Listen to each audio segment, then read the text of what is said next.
is pouring down, and I can't see past what's in front of me now. When it's all too much for this heart to take, there's one name I call, one prayer that I pray. God help me now. Feels like there's no way out, but Jesus, you're faithful and able, and you've never once let me down.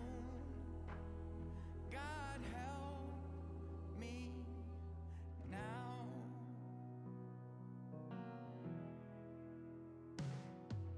No matter the pain my heart may feel, no wound cuts too deep for your love to heal.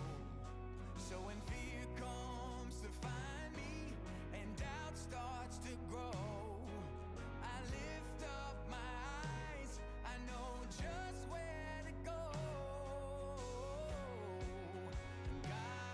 All right. Good morning. How we doing, Reformation Project? Good morning, y'all. We still got a lot of folks coming in, but we are going to get started because we've got a full program today. I thought after yesterday, everyone that was on stage has written many books and done many fancy things, so I put my blazer on today. So it can look like, maybe I'm one of them. Thank you. I appreciate that, Kendall. I wanted to start our morning off with some prayer before Kendall and the band lead us in some worship. So if you wouldn't mind, close your eyes and pray with me if you feel comfortable. Dear God of light and love, thank you for this amazing week. Thank you for opportunities to learn, for opportunities to know your wisdom in new and deep ways, to listen to the people who know you, who study you, who love you, your Bible, and your church. We pray that this morning would be more fellowship and opportunity to connect with you vertically and the people around us horizontally in a really beautiful and special way.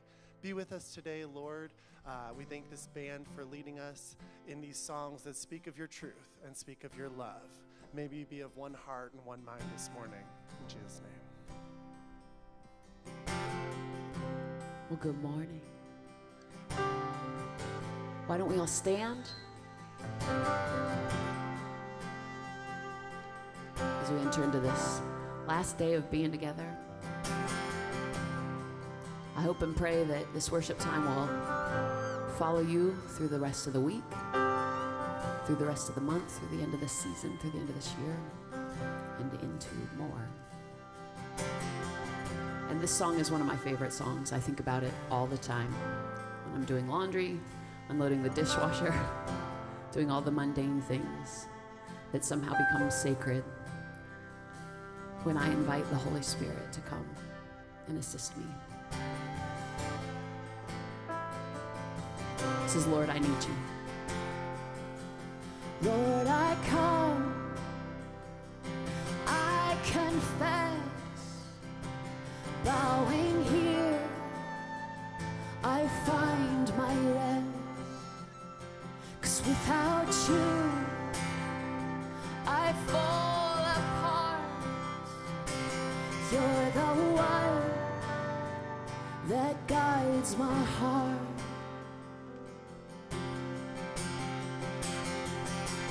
Lord, I need you. Oh, I need you. Every hour I need you. You're my one defense, my righteousness. Oh God, how I need you.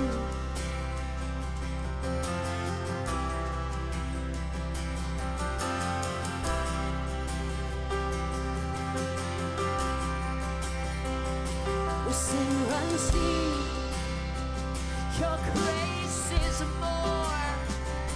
Where grace is found, that's where you are.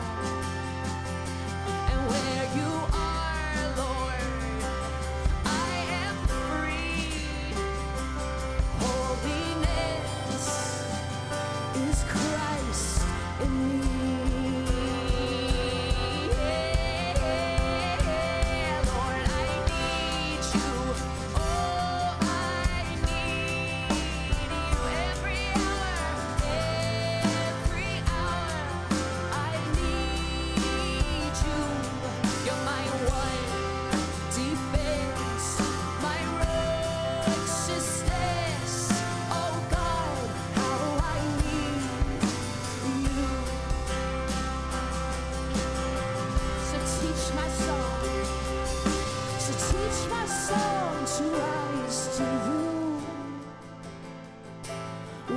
temptation comes my way, and when I cannot stand, I'll fall on you. Jesus, you're my hope and stay. Sing that again. Teach my song. So teach my song to rise to you. When temptation comes my way, and when I cannot stand, I'll fall on you. Jesus, you're my hope and stay.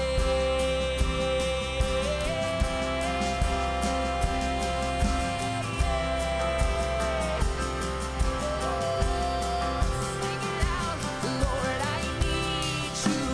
Oh, I need you. Every hour I need you, 'cause you're my one defense, my righteousness. Oh God, how I need you. Oh God, how I need you. Oh God, how I need you.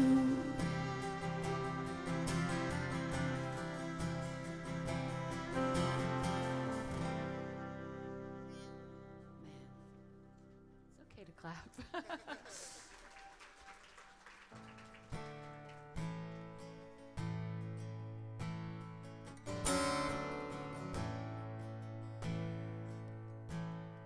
'Cause I've searched the world,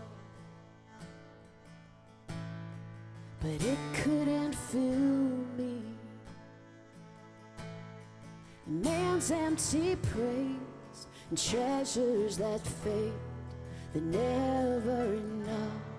No, they are not. No, they are not. You came along.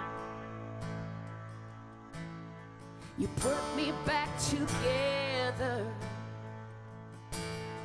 and every desire is now satisfied here in your love. Oh, there's nothing that's better than you, Lord. There's nothing that's better than you, Lord. There's nothing, nothing's better than you. Sing that again, sing that again, sing that again. Oh, there's nothing that's better than you. No, there's nothing better than you, Lord. There's nothing, nothing is better than you.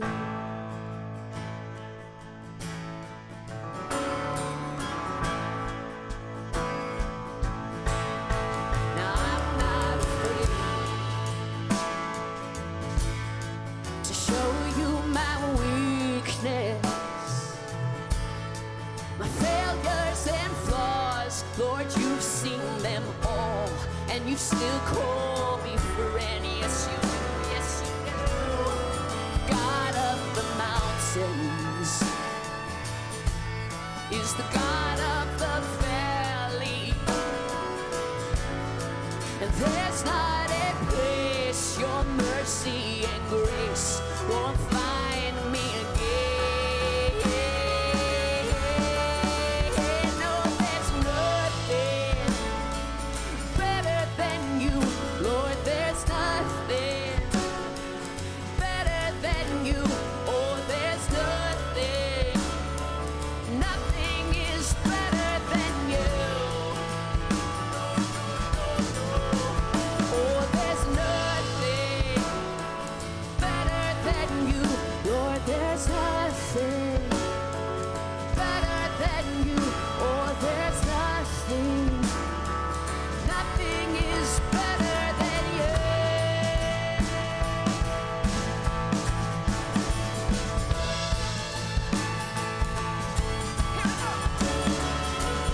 You turn mourning to dancing.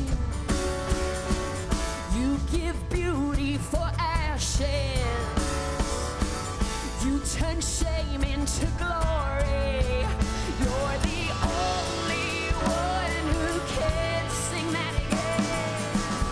You give mourning to dancing. You give beauty for ashes. You turn shame into glory. You're the only one who can. You turn graves into gardens. You turn bones into armies. You turn seas into highways. You're the only one who can. You're the only one who can. You're the only one who can.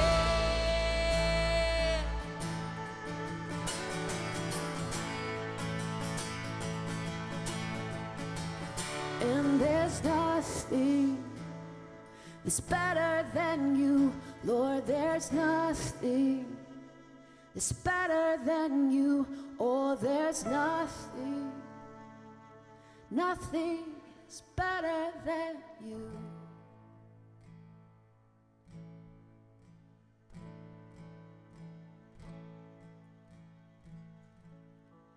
God, I look to you. You're where my help comes from. Give me wisdom to see things like you do. God, I look to you. I won't be overwhelmed. Give me vision. You know just what to do.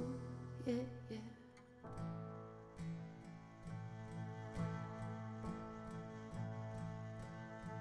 You are sovereign in the mountain air, sovereign on the ocean floor.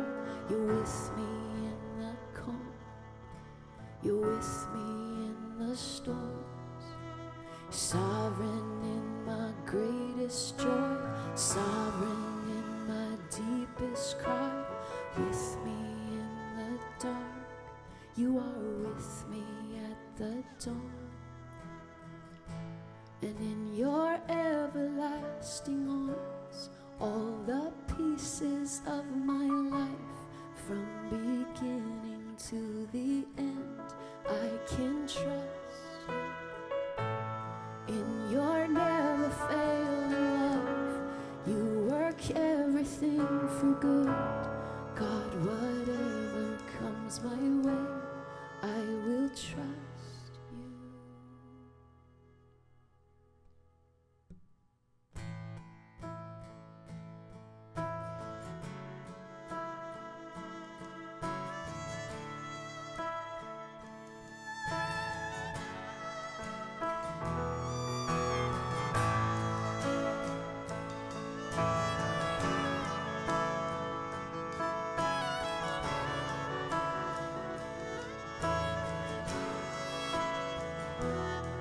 You are sovereign in the mountain air, sovereign on the ocean floor. You're with me in the calm, you are with me in the storm. You're sovereign in my greatest joy, sovereign in my deepest cry. With me in the dark, you are with me at the dawn. And in your everlasting arms, all the pieces of my life, from beginning to the end, I can trust you. And in your never failing love, you work everything for good. God, whatever comes my way, I will trust you. God, whatever comes my way, I will trust you.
good. God, whatever comes my way, I will trust you. God, whatever comes my way, I will trust you. God, whatever comes my way, I will trust you. God, I look to you. I won't be overwhelmed. Give me vision to see things like you do. God, I look to you. You're where my help comes from. Give me wisdom. You know just what to do. Yeah, yeah.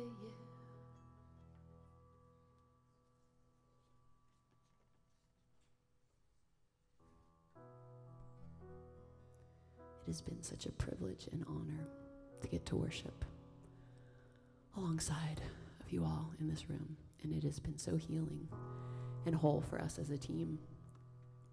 Our church doesn't really sing along. So it's been, that first night, I was like, you're singing. It's beautiful. And what a song to end with. All my life you have been faithful. All my life you have been so, so good. So let's sing together of the faithfulness of our Creator. I love you, Lord. Oh, your mercy never fails me all my days. I've been held in your hands from the moment that I wake up until I lay my head down. Oh, I will sing of the goodness of God. 'Cause all my life you have been faithful.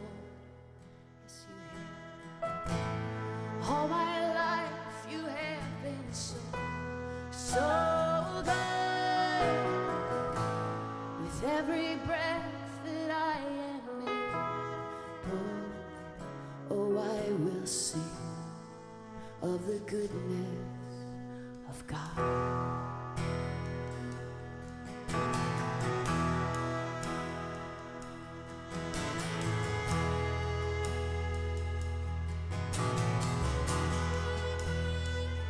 I love your voice. You have led me through the fire in darkest nights. You are close like no other. I have known you as a mother. I've known you as a friend. Oh, I have lived in the goodness of God. 'Cause all my life you have been faithful. Yes, all my life you have been so, so good.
Yes, I will sing of the goodness of God. Oh, I will sing of the goodness of God.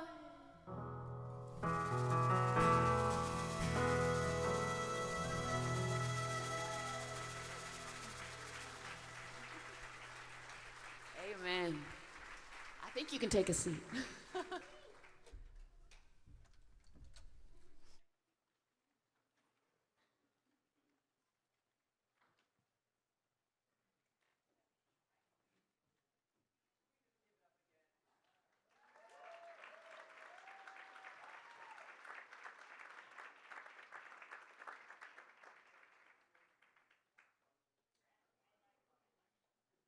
Is it on? All right. You all are amazing. Thank you so much for sharing your gifts with us. That was so wonderful. Thank you so much. We are very, very grateful for you all. We are now going to transition to our first session of the morning. So I'd like to invite up Kevin. Do you want to start making your way up, as well as Michael and Daniel? And then I should probably move this out of the way.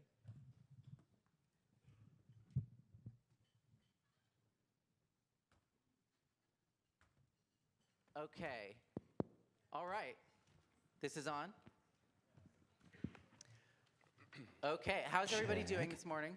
You feeling awake? Alive? Excited for the last day? See, I'm trying to like embody a little bit of Matt's energy, but I know it's not the same. Isn't he a great MC? Okay. That's right. All right, well, this morning we are starting with a session to help you learn a little bit more about an individual church's journey toward inclusion. And the church that we are going to be sharing about with you today is called New City Church of Los Angeles. Kevin Ha, is the pastor, the lead pastor of New City Church. And Daniel and Michael Rarella are longtime members of New City Church who are also a married couple. And so you'll get to hear kind of from two perspectives about their process and story. You invited me to come speak at New City Church in March of this year. I loved it. I have never been to a church, and Kevin will share more about this, that was as diverse in as many ways as New City Church, and that has done it in such a beautiful way while also very much keeping everything centered and grounded on Jesus. And I just thought that the way they have handled this process has a lot of excellent lessons to teach and to offer to other pastors, other churches that are seeking to move in this direction. I'm sure many of you are parts of churches that you would hope can continue to move in this sort of direction. So that's part of what we want to share with you today, is what New City Church has learned, what they've done, and the model that they are able to offer, and any insights that they can share. So before we get into the church, though, I just want to introduce you to each of these individuals. So first of all, Kevin, thank you so much for being here today. Can you just tell us a little bit about, before we even get to the church, who you are, your background, right? Where you were raised, your connection to church and faith growing up? Thanks. Just to answer all the curiosities that's running through your mind, motorcycle accident, I'm good, my head is good, I'm grateful. We are very great. It was actually quite a harrowing incident just a few weeks ago. And you like flew off the motorcycle onto a car. Yeah, slow motion memory of being airborne in the middle of the freeway, but I'm grateful. We are very grateful he was wearing a helmet as well. Yes. I'm a Korean American immigrant. Immigrated to the U.S. when I was 10 years old. Grew up in San Jose, California, and my parents were Presbyterians, Korean Presbyterians, which makes them fairly conservative, and conservative evangelical Presbyterian context is where I grew up. But I was also influenced by Baptist churches, charismatic churches along the way in college, high school and college. By the time, my life journey is feeling a sense of call into ministry, but not wanting to do it, going to law school, becoming a lawyer, moving to LA to practice law, and then feeling again that God is calling. And my wife and I going through a journey of discernment and actually leaving law, entering into ministry, and being called to plant a church in downtown Los Angeles. So it's quite a journey, but it's been fun. And also, if you could put the slide on the screen that shows a picture of Kevin and his family.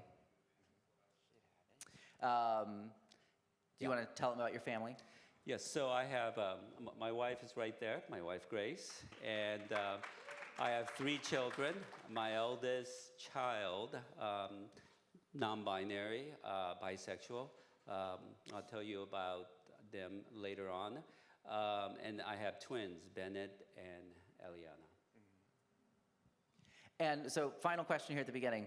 By the time, before we even get to when you started the church, but by that point, what had your experience been with this conversation, with gay people? What were your views at that point? I was always a political liberal. So in that sense, I was always for, in the context of society, for same-sex marriage, for same-sex equality in many ways, and so I was there, and I also felt that the church, their focus on these issues, the LGBTQ issue and abortion issue, is just way off in terms of what we ought to be focusing on in this world. So I had that perspective, but within the context of the church, I felt that this was a question of discipleship, and maybe the world should be able to decide what it wants, but the church, I was fairly conservative on this issue, and side B firmly at the beginning of the church. But I felt very strongly that we should be inclusive, loving, and I'll tell you a little bit more about it. But so that was where it was. Okay, so the summary then is you were supportive of equal rights in civil society, but you were not affirming in your theology at that point. No, not at that point. You wanted the church to be loving, but not affirming, essentially. Yeah. Okay, so now let's hear from Daniel and Michael. So first, Daniel, can you just tell us a little bit about your background? Sure. So I was actually born in New York, raised in Southern California, and it was this really interesting story of how my parents had divorced early, and I basically spent my childhood bouncing back and forth between coasts. I like to say that first, third, and fifth grade, I was in New York. Second, fourth, sixth grade, I was in California, which kind of went on and on until about college, which I didn't split up those years. And on top of that, since I was very young, I always knew that I was attracted to the same gender. But of course, when you're moving back and forth and you're mildly bullied for being nerdy, that's you don't want to say that, oh yes, and on top of all that, I like boys. So it's a thing that you kind of keep your mouth shut about. And I grew up in kind of a nominal Catholic Filipino-American family.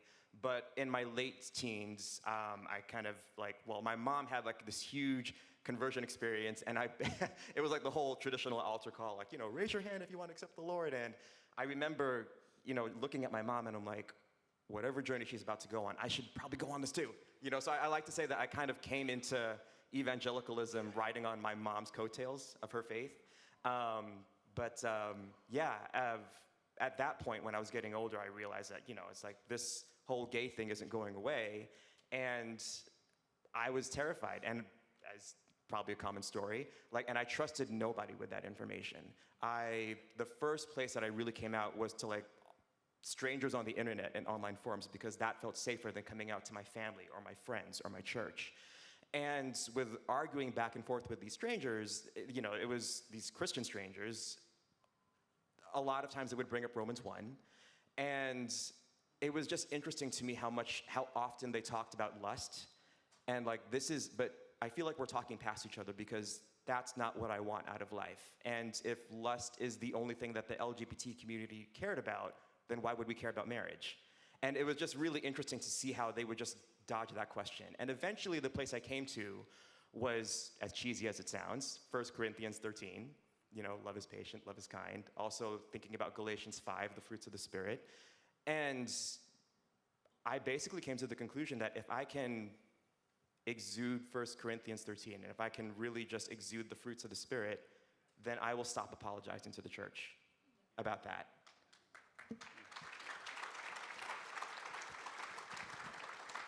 Thank you, Daniel. Michael, do you want to share your background?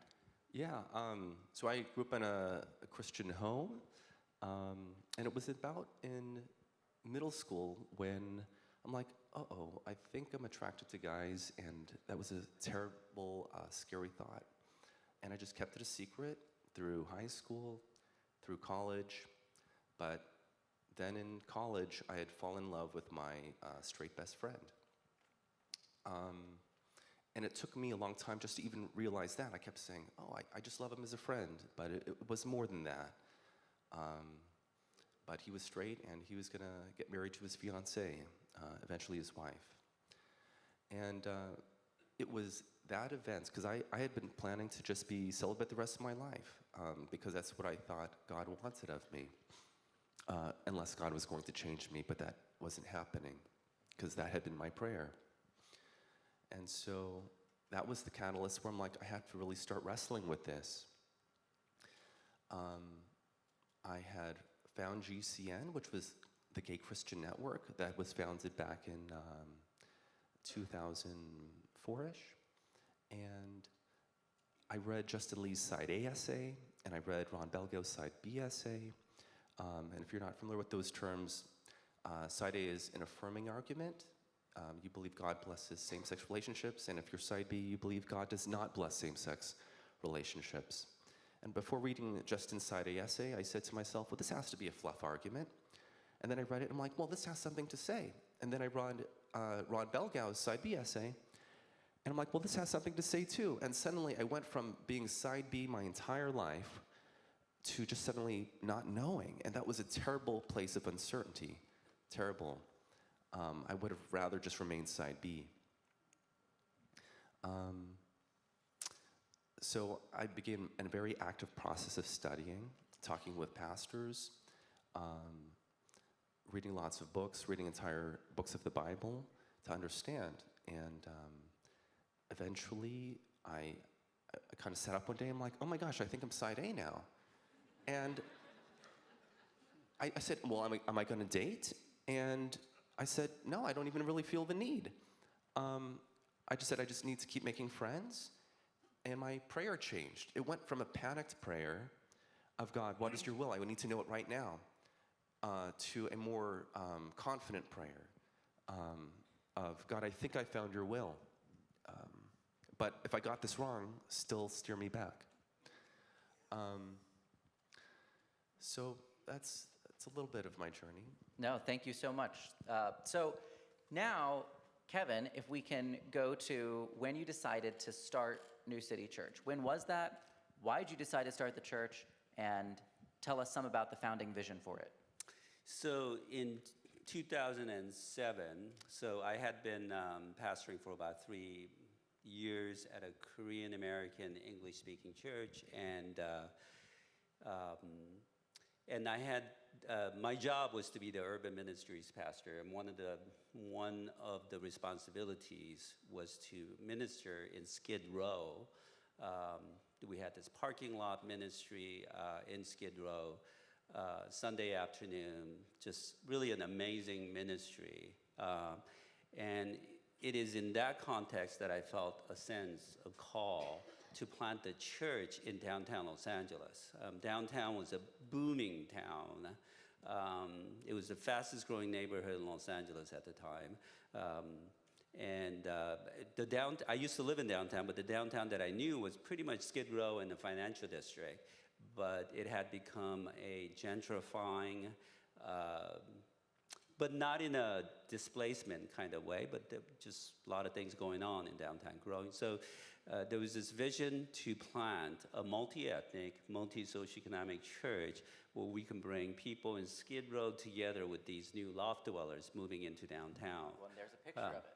Yeah, so this is a more recent picture of the church, but the vision was to bring them together. It felt like a pipe dream, but we were sure that this was what God was calling us to do. We felt the heart of God, and we were willing to fail.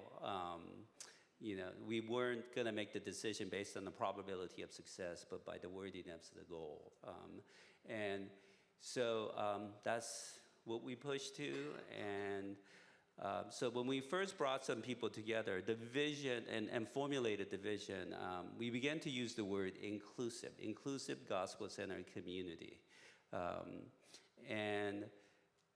Inclusive was an important word because as we studied downtown, as we hung around downtown more and more, prayer walked through downtown, it's very clear that downtown was a very progressive neighborhood.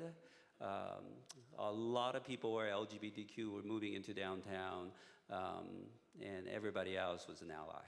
And so this was an important issue to be able to reach people who are LGBTQ. And not only that, we also felt like it's got to be centered on the gospel of Jesus Christ.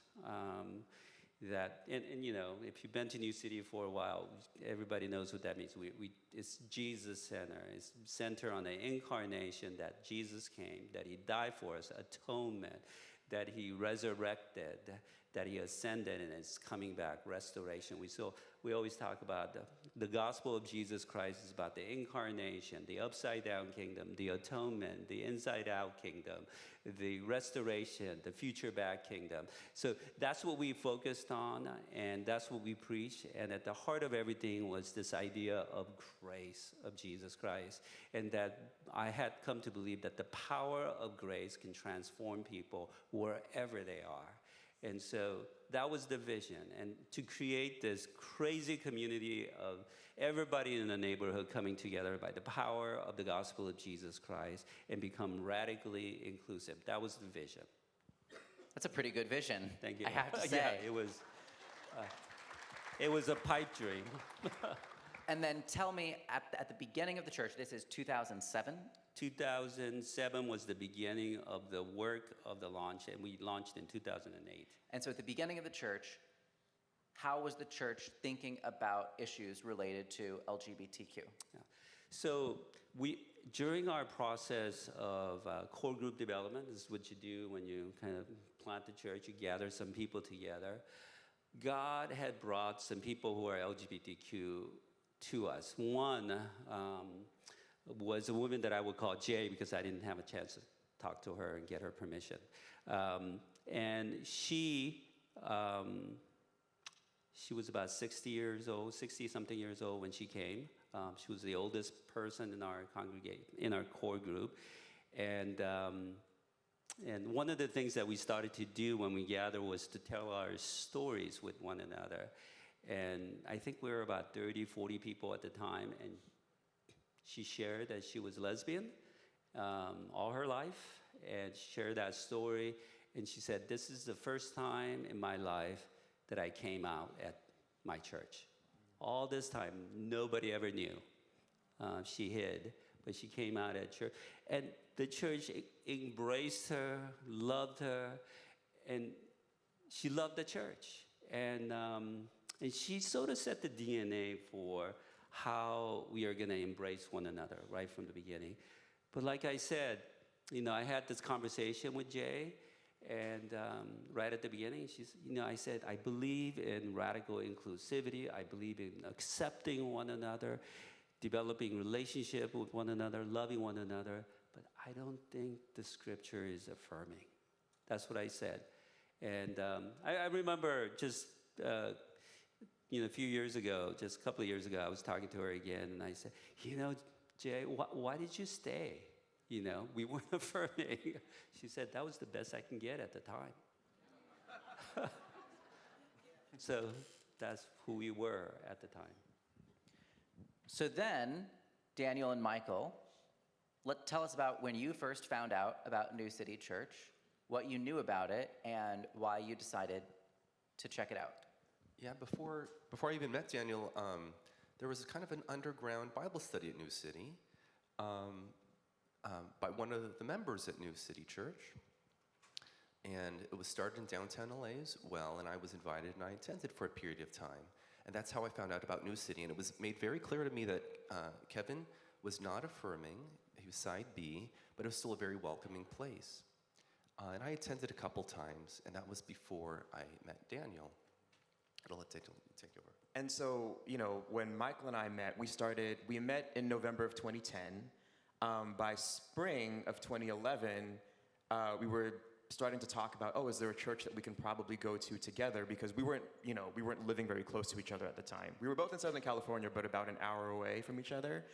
And I had found New City Church's website, and I remember the statement still that was on New City Church's website, which is, this is dating it now, whether you voted for Obama or McCain, whether you're black or you're white, whether you're gay or you're straight, whether you're this or you're that, we want you to come and experience God's love. And Michael and I looked at that, and we were like, well, they didn't say that they affirm same-sex marriage specifically, but because they said gay or you're straight, it does seem like we can come to this church as boyfriends, and it won't be some big scandalous thing that we're going to get kicked out for. And we ended up being right about that, we became a part of the community, and this is also important too. Like, we didn't come to the church with some big gay agenda. We just felt like, this is a church where we really felt like we could be a part of, right? Yeah, at the time, my criteria to join church was that there were going to be people there my age, that the worship was going to be contemporary, that the sermons were good, and that me, or in this case, us, being gay wasn't going to be a big deal that was going to cause a lot of controversy. And so New City had all that, and we just wanted to be part of the community. So 4 years, so it was 2011 Yes. that you started attending. 4 years later, you get married. So tell us about kind of what that journey looked like, especially as it related to your place in the church community, the responses you received from the church, and how that made you feel. I remember, within 6 months or 9 months, Daniel said he wanted to start doing some small groups together, which we call Grow and Serve groups. So we did 1 or 2 of those. And so we're now integrated into the community more and more by being part of the small groups. And we were also serving on the media team, the nursery, and other capacities as well, too. And so, eventually we do become engaged. And the way it was announced at our small group, some were receptive and others were not. Some people clapped and others were silent, and that was kind of awkward and a difficult thing. And so the church saw us go from boyfriends to fiancés to eventually becoming married. All right, can we put that picture up?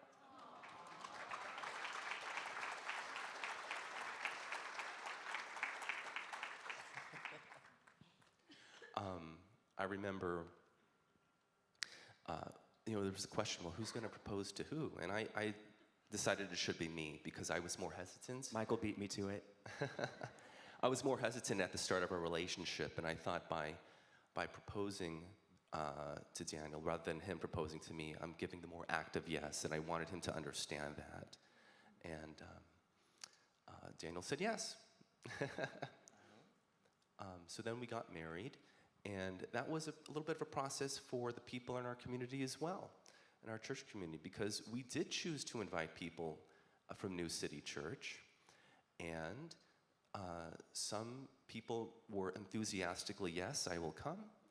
Others were much more hesitant. Some said things like, yeah, I'll come, and they would say it verbally, but then they would never RSVP with a clear answer.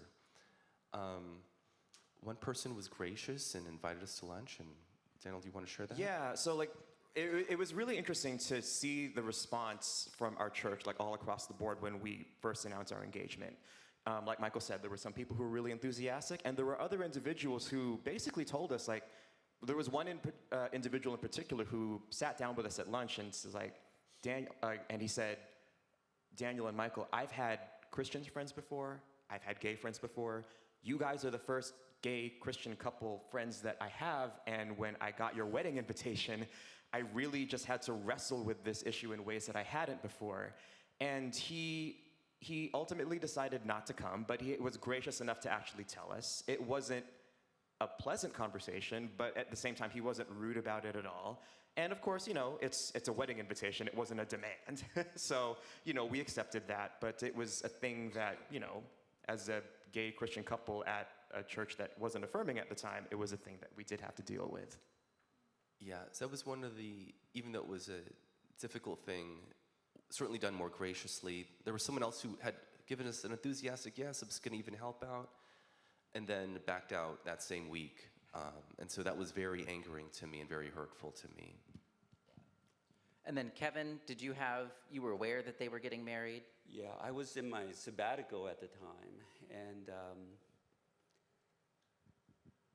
as I look back now, I'm very sad that I didn't get to officiate, because I knew that if I was side A, they would have asked me to officiate.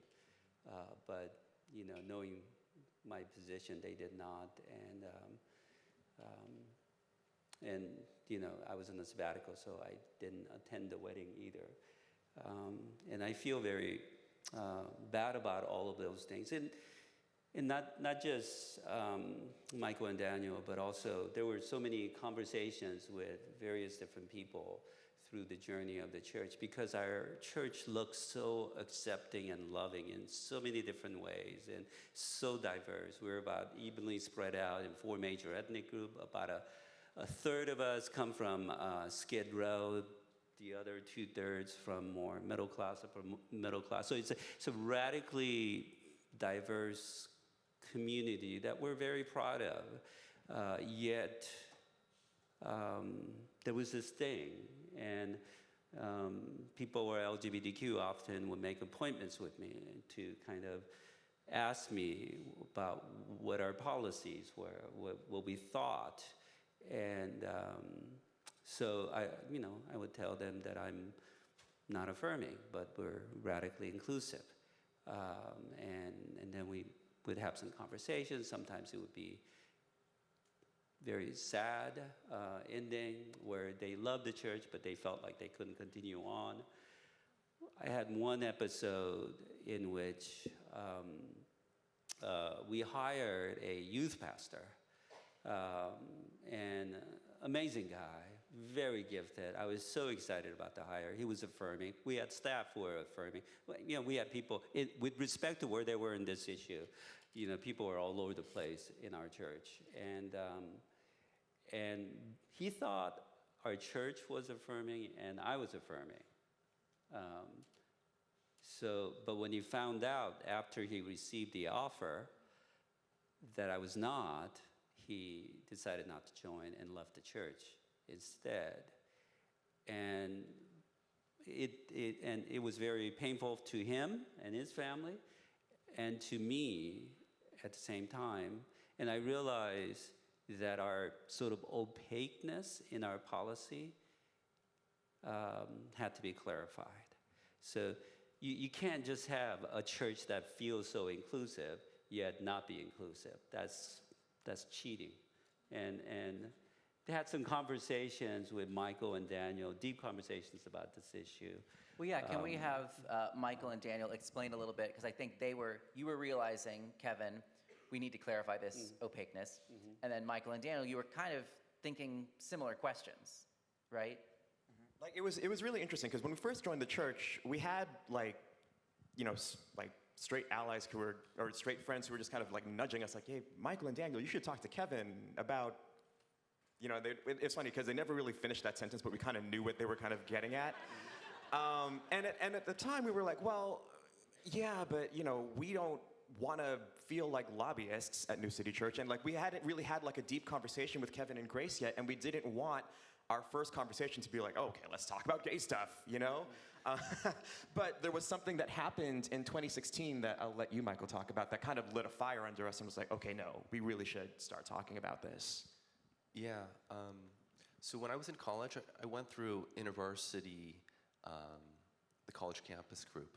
And it was an organization that I loved very much. I found them to be a very thoughtful, Christ-centered organization that thought very deeply about racial tensions and women in ministry, and they approached that with such grace, and I appreciated that so much. But what happened in October of 2016 is an article came out saying that InterVarsity Christian Fellowship was asking all their affirming people, all their affirming staff people to leave. And that caused a lot of pain in me and caused a big uproar in many places in the US. And so what I began to think was like, wait, if InterVarsity can do this, which is a very thoughtful Christian organization, how could this happen at New City Church as well? And suddenly I began to realize we have to start a conversation here. We need to start talking with Kevin. We need to start talking with New City, because I would hate for this to happen at New City Church. No, that's great. And so do you want to share, well, we'll put on the screen a timeline, if you just want to see kind of everything we've discussed, about where we started in 2008 with the launch of New City Church, Michael and Daniel starting attending in 2011, getting married in 2015, and then you decide to get dinner with Kevin and his wife, Grace. So would you like to share about how that went? We wanted to start this conversation very slowly, very gently. And so, we were intentional. So we invited Kevin and Grace to dinner. We went out to a restaurant, and we were just getting to know each other. That was it. We didn't even talk about anything about deep theology. We weren't trying to go into any angle of like trying to change or push. That was not the angle at all. But in 2017, we did have lunch with Kevin, and we came to that one with a little bit more with curiosity and questions. And so we had heard different stories throughout the years for glass ceilings for us and the like, and we're like, we start to ask these questions. What someone had said to us, Daniel and myself, like, you two can't be small group leaders. And we asked Kevin about that more concretely to hear it from him, and he said yes, because you are both side A, gay and married. And we asked many other questions, and we want to inquire like how Kevin at that point had done a lot of study. So Kevin, do you want to share?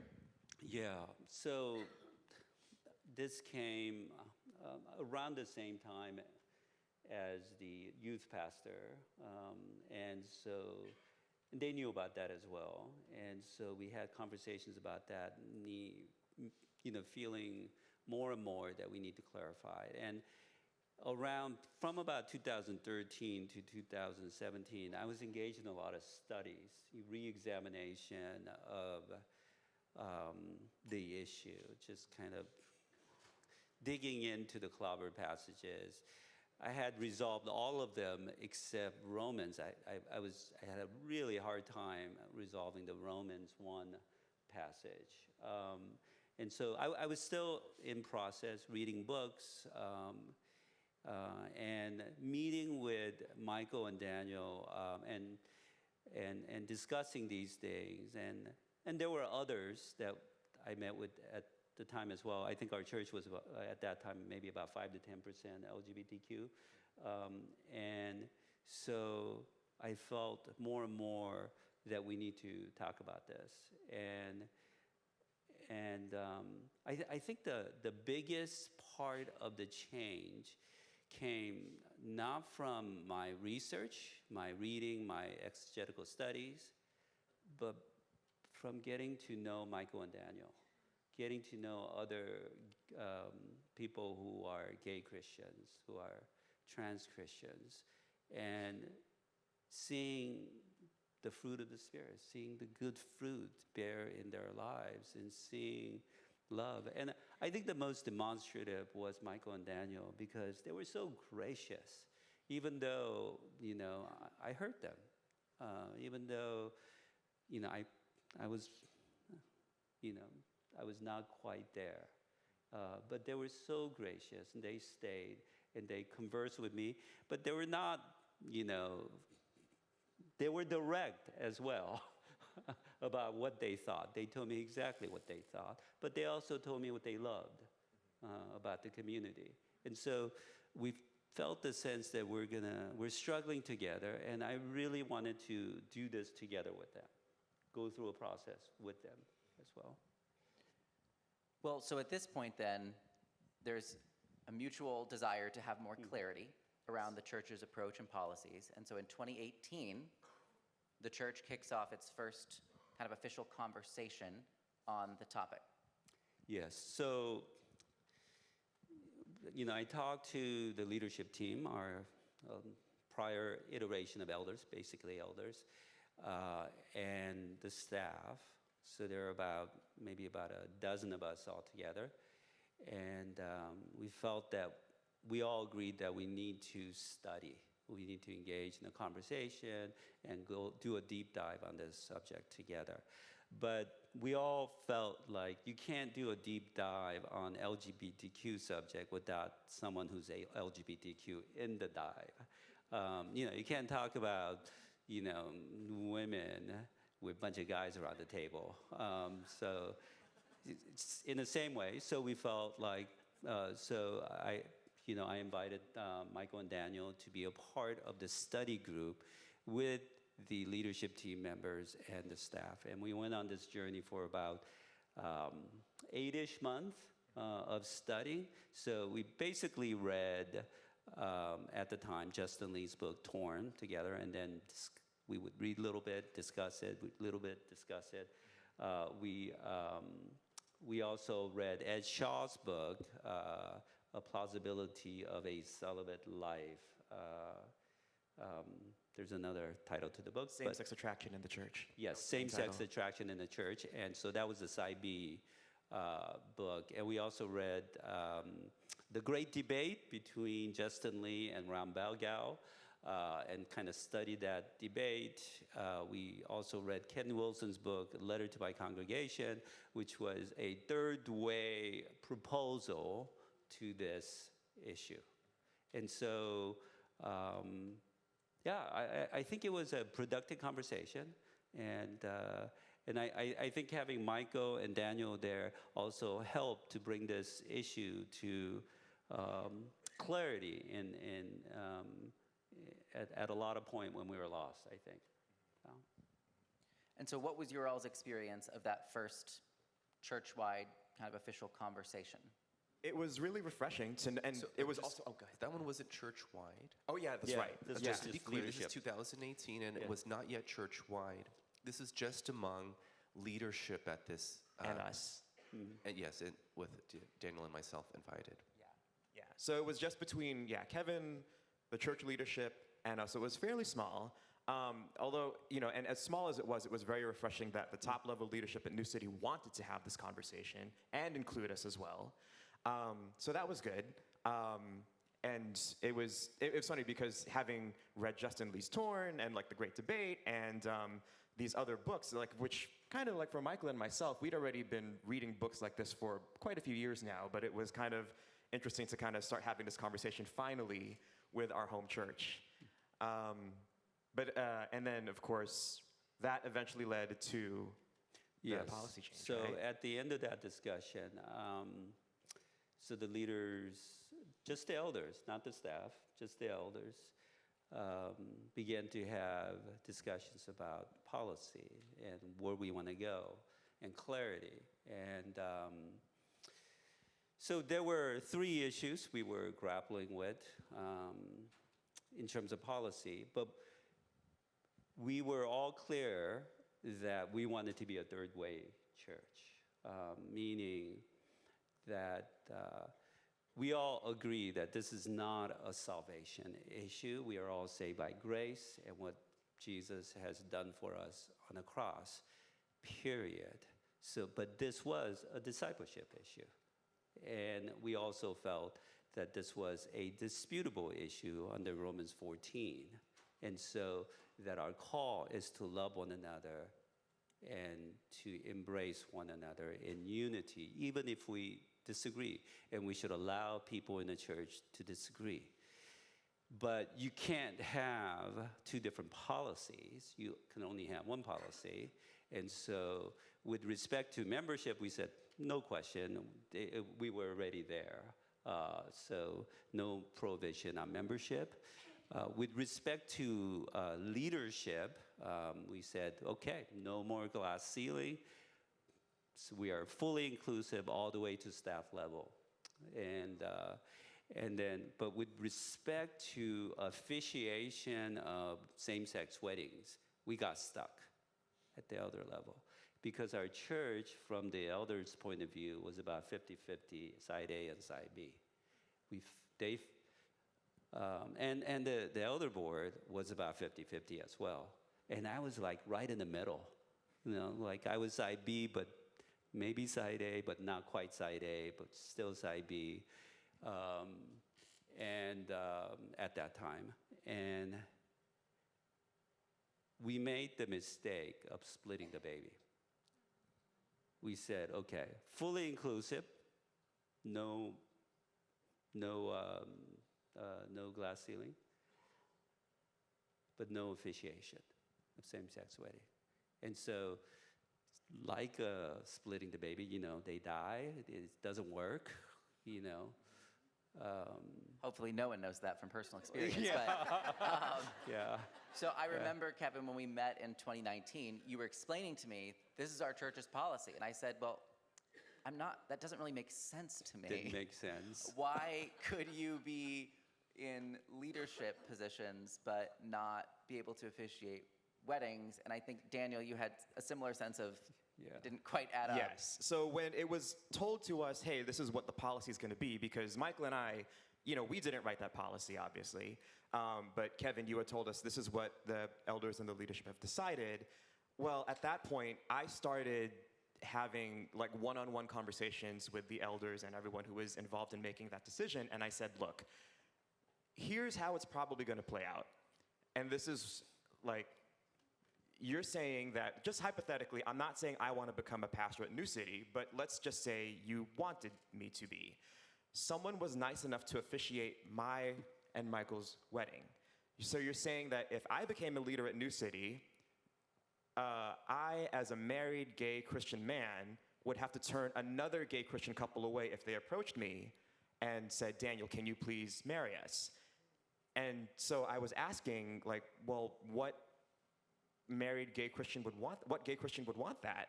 So, and I wasn't saying like, okay, I'm not saying that you have to change this policy immediately, but I just want to set expectations and let you know that with this policy, it's not like the floodgates are going to open and LGBT people are going to be tripping over themselves to want to become leaders at New City Church.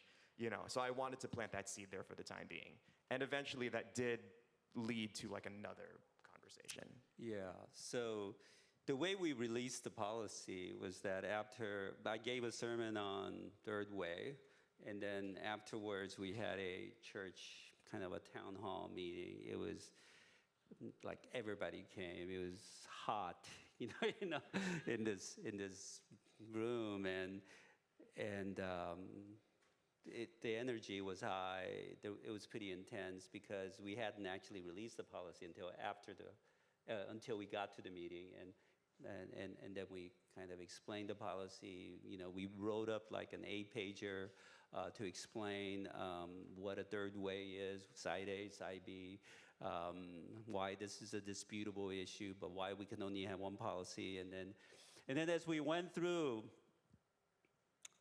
there was a lot of grumbling in the church from both the side Bers and side As, although side Bers at that point were more silent. than side A'ers. Well, and just to remind people, Michael said this at the beginning, but if you're not familiar with that terminology, side A is a term that Affirming. is used by many to represent the affirming position, and side B is often used to represent a position that does not affirm same-sex relationships. Yeah, but we all agree that we need to embrace and love, but it's just the position's different. And so, and someone asked me a question at the time, and I need to go back slightly to tell this story. Okay. So in 2017, right before this conversation was going on, my eldest came out as bisexual. And it was a surprise to us. At the same time that they came out, at that time it was a she, but now it's a they, so I'll use the they pronoun. And they also struggle with chest pain, and we were trying to figure out where that came from. And it was they couldn't go to school. It was pretty severe, and so instead of focusing on them coming out, we focused on the chest pain for a while. But at the same time, we told them how we love her no matter what, unconditionally. We accept her. But I didn't tell them that I affirmed her, but Grace, my wife, her philosophy was, I don't care. I'm gonna default on love. If God has problems with this, I'll deal with it in heaven.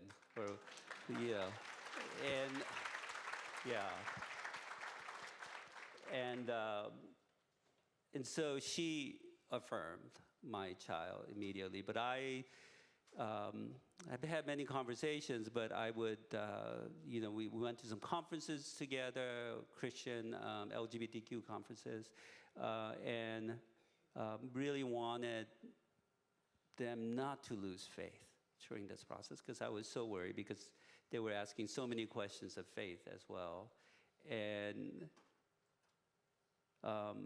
And I asked them to just kind of be patient with me, because I have to go through a process with the church. I can't just flip. And so, they were very impatient, understandably so, and hurt by that. But I had to go on a journey. And so that's where the journey, that was another impetus for the 2018 kind of church discussion. But at the same time, I was proud of what we did, and I wanted to share with them. And so come to church, because they stopped coming to church. Come to church this Sunday, She thought the sermon was okay. And then afterwards, the statement, when it came out, and someone in that room, someone asked the question, so if your daughter wanted you to officiate her wedding, would you not? And my child is right there. And I said, no, I would not.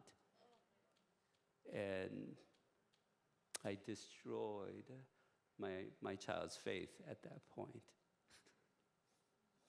They were so angry with me afterwards. And anyway, that was how we went. Well, we're not going to end there, because I remember also when we met in 2019, and thank you for sharing that, that you told me, you said, well, I'm kind of just right on the edge of side B.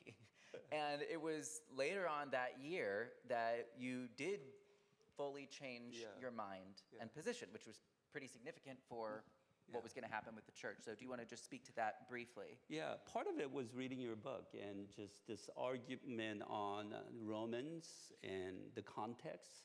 And I, just kind of going deeper and deeper. But clarity of your argument was helpful, because I think I hadn't read anything as clear as what you wrote in God and Gay Christian. Well, thank you. Yeah. So, on the on all the arguments, but particularly in the Romans 1 argument. And so that was helpful. And I wanted to be affirming, you know.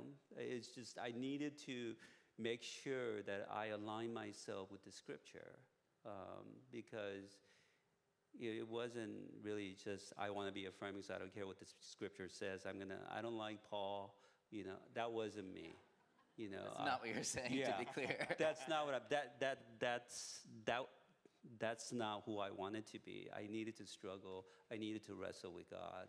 And now it seems so much clearer as I pass, but I don't even know exactly when I became affirming, but sometime in 2019.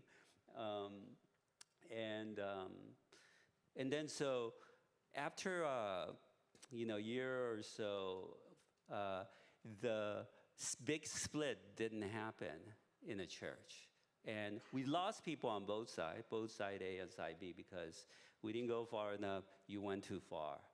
And so we did have impact in number of people coming to our church dropouts, all those really heavy, sad conversations where they tell me how much they love the church, but they're leaving because of this. And but the elder board felt like we need to revisit this conversation. So we decided to do a second round, but we decided to invite the whole church into the conversation now.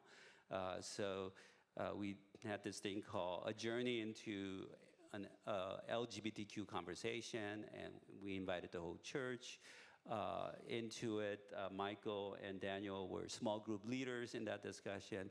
It was a lot of people involved in this. And then COVID hit, and so it kind of shrinked a little bit, but we did finish the discussion over like 6-7 month period of time. Yeah, if you want to put the slide back up so they can see where we're at on the timeline here, that's 2020. Yeah, that happened in 2020. And yeah, it was finally like, you know, we're involving the rest of the congregation in this conversation. And well, it was really interesting because we're navigating that right as the pandemic is beginning. So it was initially gonna be in person, then it goes virtual on Zoom. And of course, you know, just being on Zoom like that is a new experience for a lot of people, and to boot, it's a very sensitive subject. So at first, there was a lot of hesitation for people to like want to really be forthcoming with their opinions about the subject matter that we were discussing. But it was definitely a good step forward, and it did eventually lead to the second policy change, which was simply that like the one thing that New City would not do for LGBT people was marriage officiation. And then, right, Kevin, it became, well, now it's up to the conscience of the pastor, right? Yeah, that's right. So in terms of the second discussion, so we, again, read both sides. And we felt that it was important to present both sides, because we noticed that if you just present one side, the side you want the church to go to, and they're on the other side, they always say, oh, I have to study the other side before I make the decision.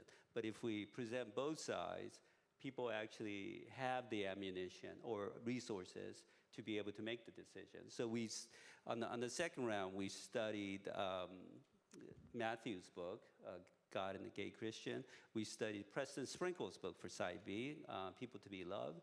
We studied Ken Wilson once again. So those are the three books that we dove into. And it was very productive. I think the people in the church really got an opportunity to dive into this subject. Because I now realize that people who are side B, unless they do the study, they can't get to side A. If they hold on to the scripture as their authority. And so if they have that, you have to do the study. And so we did come to a very simple decision. Let's just leave it up to the conscience of the pastors. Well, and now the conscience of the lead pastor had changed. Yes. So that's pretty significant. Yes. And our pastoral staff was not all affirming.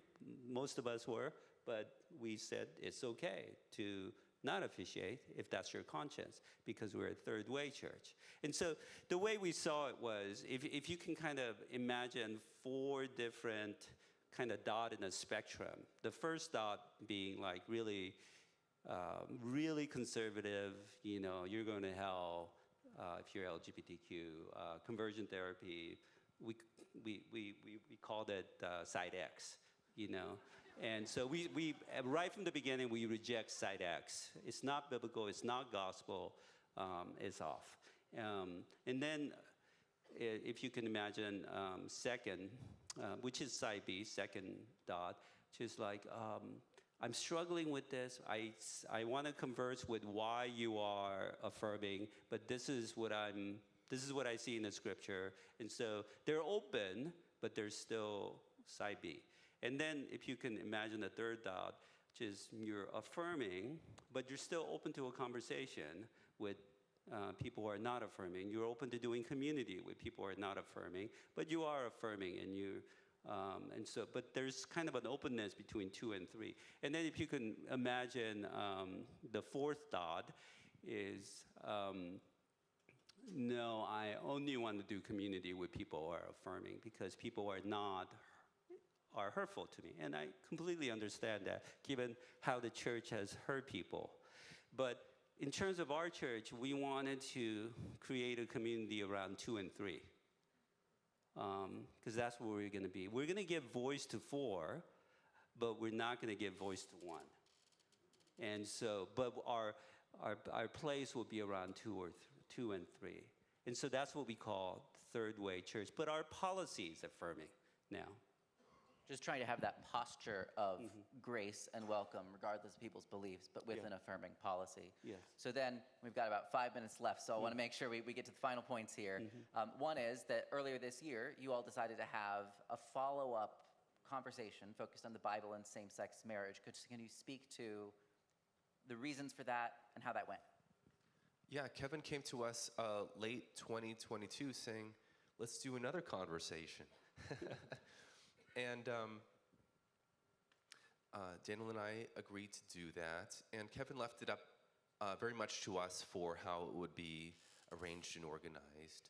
And so one of the first questions for us was, are we going to do both side A and side B materials? And we had known, Matthew, that you created the video series, the masterclass for the affirming argument. Amazing resource. Oh, thank you. And as we thought about it, and we debated it a lot, we're like, you know what, yes, we're going to do side A and side B materials together. If we approach this as truth-seeking, it makes a lot of sense to review the materials side by side. So we were looking around, and we found out that Preston Sprinkle had a video series, a side B one, called Truth and Grace. Grace and truth. Grace and Truth. Is it Michael and Daniel or Daniel and Michael? I don't know. Depends on the day. Yeah. And so we took a lot of the lessons that we learned from the 2020 conversation for how we wanted to improve the conversation. And one of those was, if you're having a long conversation over 5 months or 8 months or things like that, people forget for these complicated arguments for what's going on. So especially if you read like one whole book and then read from one perspective and then read another book from a whole another perspective, it's like, wait, what did the other author say? Especially if 2 or 3 months has passed. So what we wanted to do was take Matthew Vine's video series and Preston Sprinkles and then interleave them to get those materials talking to each other a little bit better. So that's one of the things we did. We also broke out our groups into 4 different small groups with different table leaders to guide those conversations. We worked very hard after choosing the content, we worked very hard on our approach. We developed the discussion guide to set the right tone. That discussion guide had to, here are the objectives for the conversation, so people don't forget what we're all about. And we put a lot of vocabulary in there, so people would understand the vocabulary that was being used. And just a lot of things for just how to have a healthy dialogue, including like, be curious. You know, maybe if you notice that you're feeling angry, or maybe you're feeling fearful, you know, inspect that a little bit. If you're feeling really angry, perhaps take a step back. Don't lend your voice to the conversation right at that moment. But if you're feeling fearful, maybe move to a position of just asking more questions. So we put that into our discussion dialogue, and we've reviewed that a lot, especially in the first 3 weeks of our conversation. And to keep it relational, in our 4th week, we kind of took a week off, if you will, where we weren't doing all the homework for this conversation. It was just a unstructured lunch, just with your table group, get together and just get lunch. For this conversation, we asked everyone where they currently were on a spectrum between side A and side B.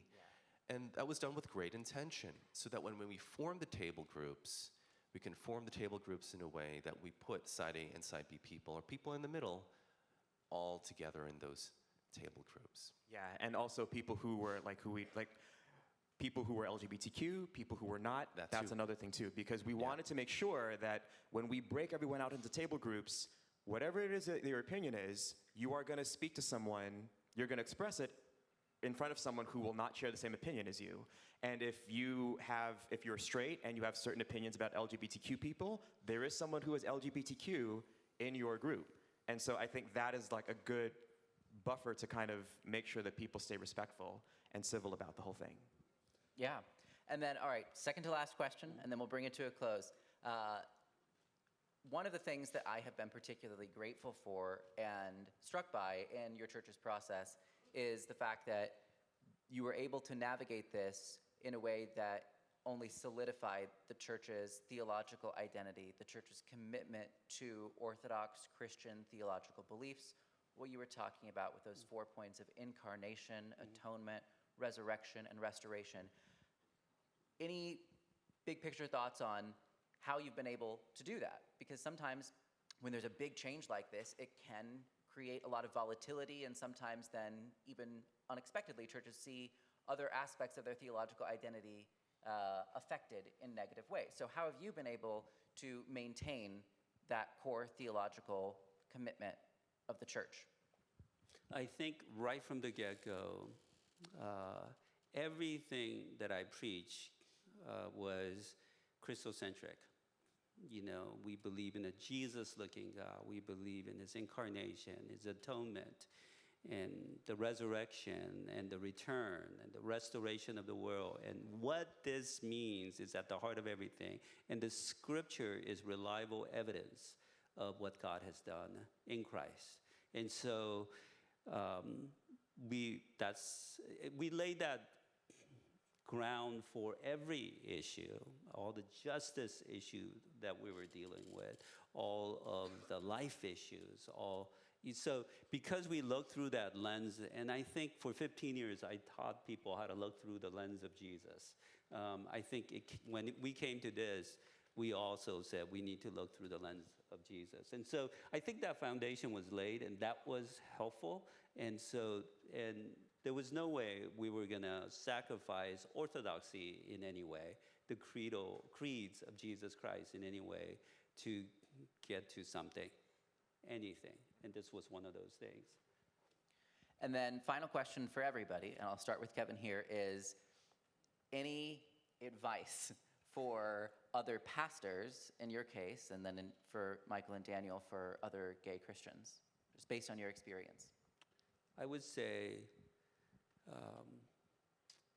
do the right thing. It's hard. When I moved from non-affirming to affirming, I lost a lot of relationships in the evangelical side. I was on these boards, and I was effectively kicked off the board. I was working with people, and on this leadership, that leadership issue, I was transitioned off.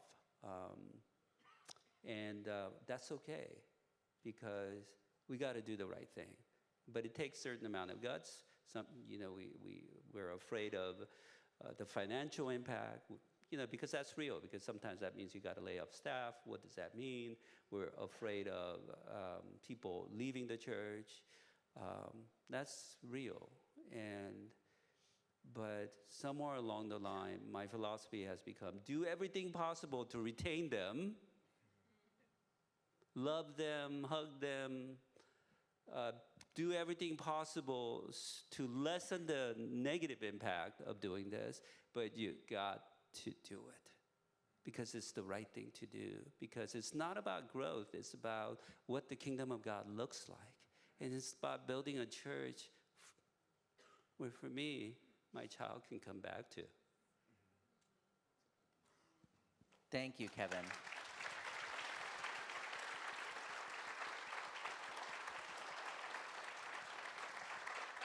And then Daniel and Michael, any advice for other gay Christians? Yes. So one thing is, at least if you're, if you're a gay LGBTQ Christian coming to a church, and maybe the church bills itself as inclusive, I think it's really important to, if you're going to ask questions of the staff and the leadership, be really specific about what inclusivity means to you, because what inclusivity means to you and what inclusivity means to the church leadership might look like very different things. So then that would be, you can ask them, like, marriage officiation, baby dedication, marital counseling, baptism, all of these different things. It's like, what exactly do you mean practically when you say inclusivity? And then if you're an LGBTQ Christian who wants to kind of bring your church forward into a path of greater inclusion and affirmation, I think it's really important to really closely evaluate where your church currently is, and if you think that they're ready, or if they need more time, or if you just need to kind of organically become a part of the community for a few years before you can have the conversation. And also look at yourself too, and really seriously ask yourself, do you have the bandwidth to do this work? Because it is a lot of work that you should not underestimate how much work it takes. Perhaps some things I might share for advice is that, like, we didn't know it when we came to New City, but just being part of the community and not being like activists or lobbyists for just 5 years just built up a lot of trust. Yeah. Just being part of the community, just showing up and wanting to participate. A second thing is, like, if you do want to have this conversation at your church, be clear with yourself what your objectives are and know how to articulate that well. One of the ways I articulated it was, if you're Christian, you believe that the greatest commandment is twofold: love God and love your neighbor as yourself. Perhaps it's worthwhile also asking, how do I love my LGBTQ neighbor really well? How do I do that? And have you studied that before? Have you thought about that before? Another way we thought about inviting people to the conversation was saying, let's maybe lament together over the polarized state of our country, our nation. And I think no one feels really good about that. And how sad it is that no one's really talking to each other. Shouldn't church be the place where we have deeper conversations over shared values together, recognizing that, yeah, Scripture is difficult to interpret, so let's do that together. All right, well, thank you. So can we just give it up for Kevin, Daniel, and Michael? Thank you so much for sharing your story and the example of your church and of you both as a married gay Christian couple. Thank you. Thank you.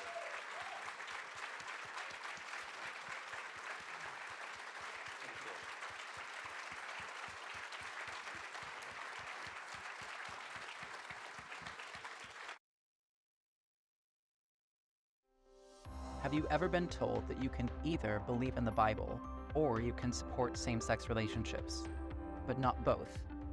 That is a dilemma many Christians today face. At the Reformation Project, we believe there is another way. I'm Matthew Vines, and my Christian faith has long been the most important part of my life. When I came to terms with being gay at age 19, I was afraid I would no longer be welcome in my home church. I knew I wasn't alone in that dilemma. So in 2013, I started the Reformation Project to help meet the needs I'd experienced firsthand. The first need was an accessible biblical case explaining how Christians could both uphold the authority of the Bible and affirm same-sex relationships. A speech I gave making that argument at a local church reached over 1 million people on YouTube and led to the publication of God and the Gay Christian. The second need I'd experienced was organizational support to equip affirming Christians to be effective voices for reform.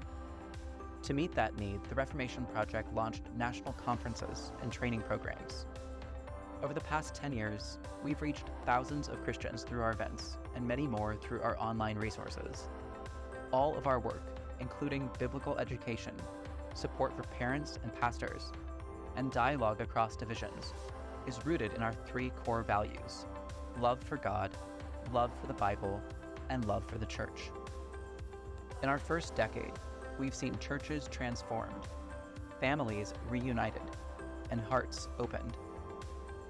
As we enter our next decade, we invite you to lend your support and join us in modeling how the church can become affirming, while continuing to uphold the authority of Scripture and the core faith beliefs that have always united us as Christians.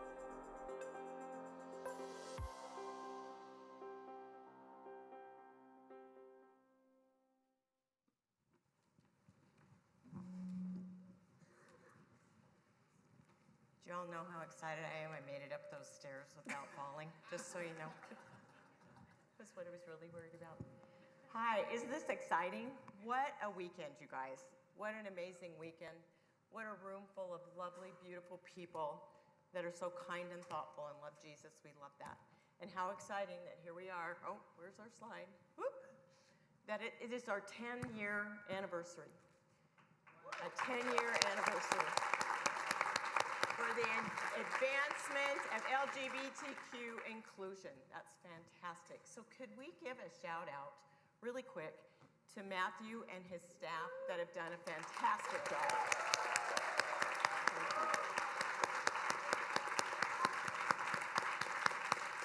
Yeah, stand up. Let's go. Woo!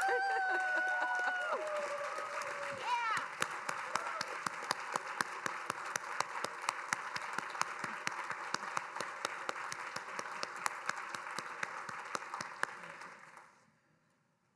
My name's Sarah. This is my mom, Julie. Some of you had the opportunity to hear us share a little bit of our story at Parents in Process on Thursday, and here we are to share a little bit of it again today.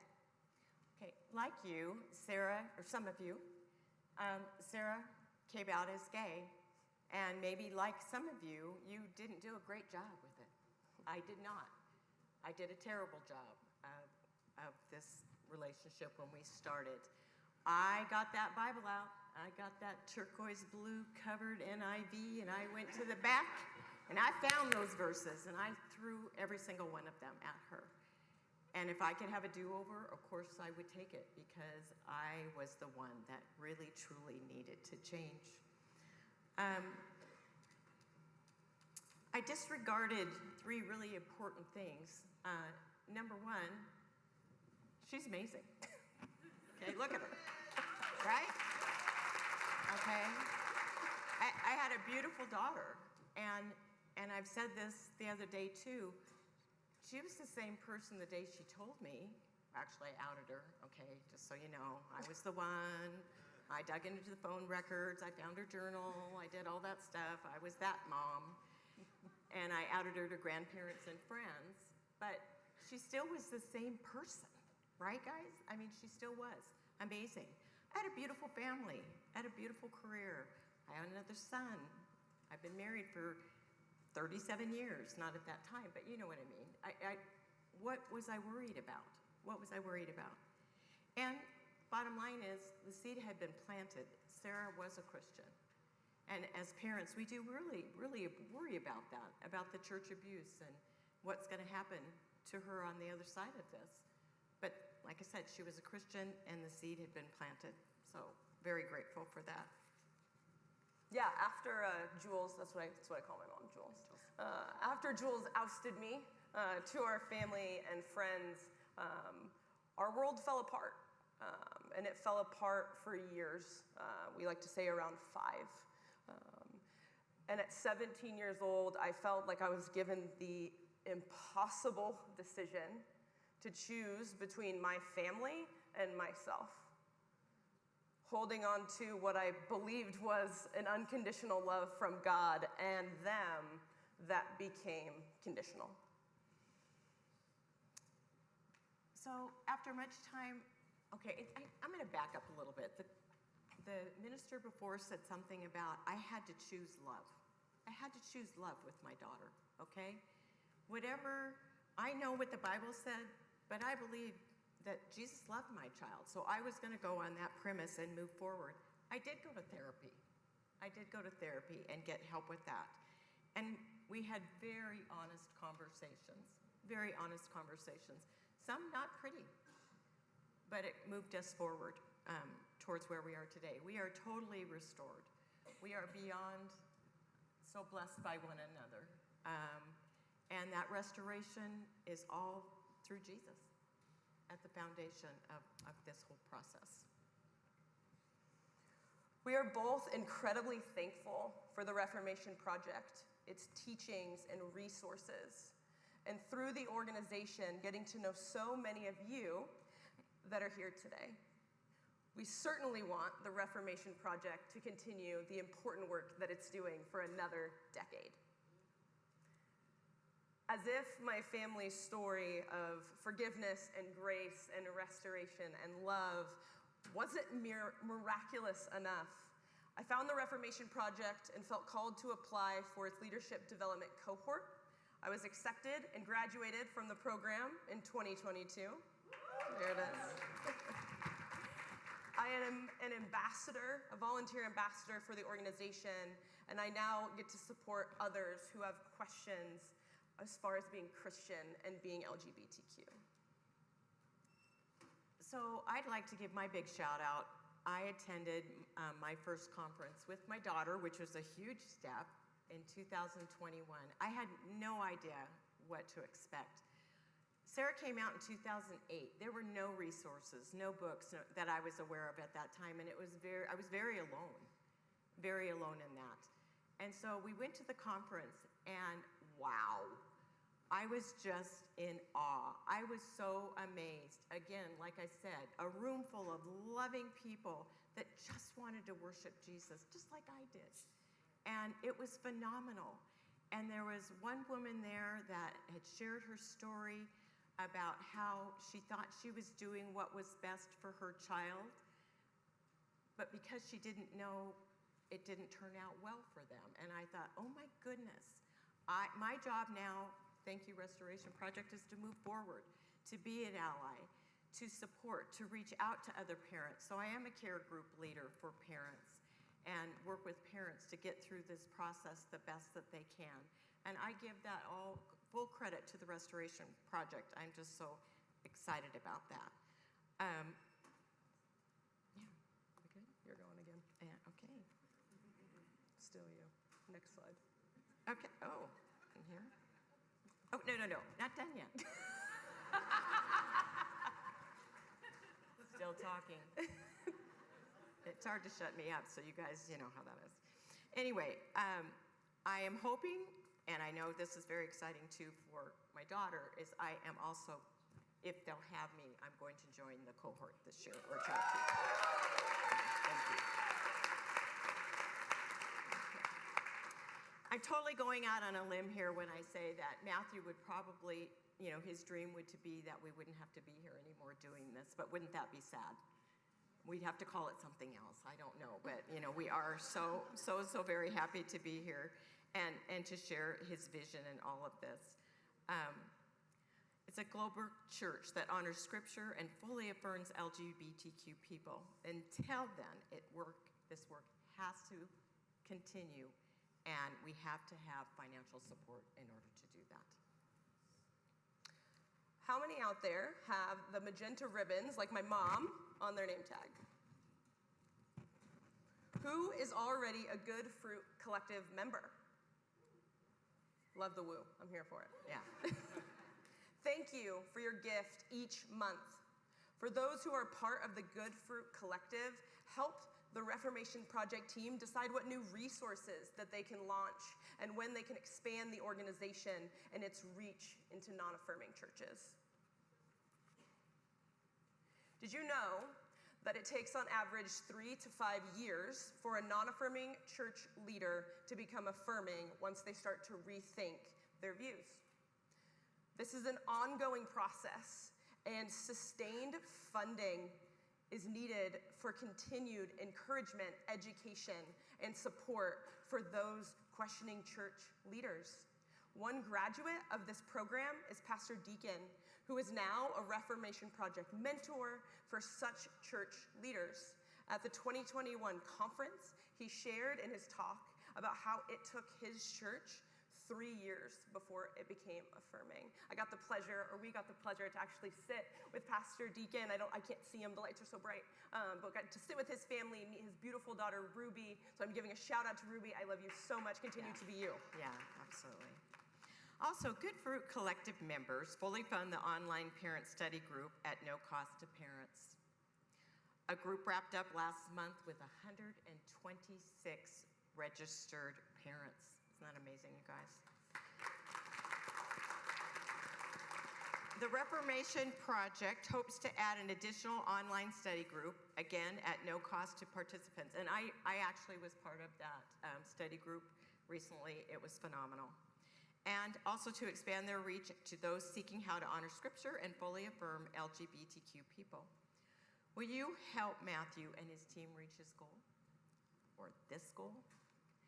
And Good Fruit Collective members received advanced updates, exclusive discounts, and even free resources like webinars, printed resources, and recent presentations.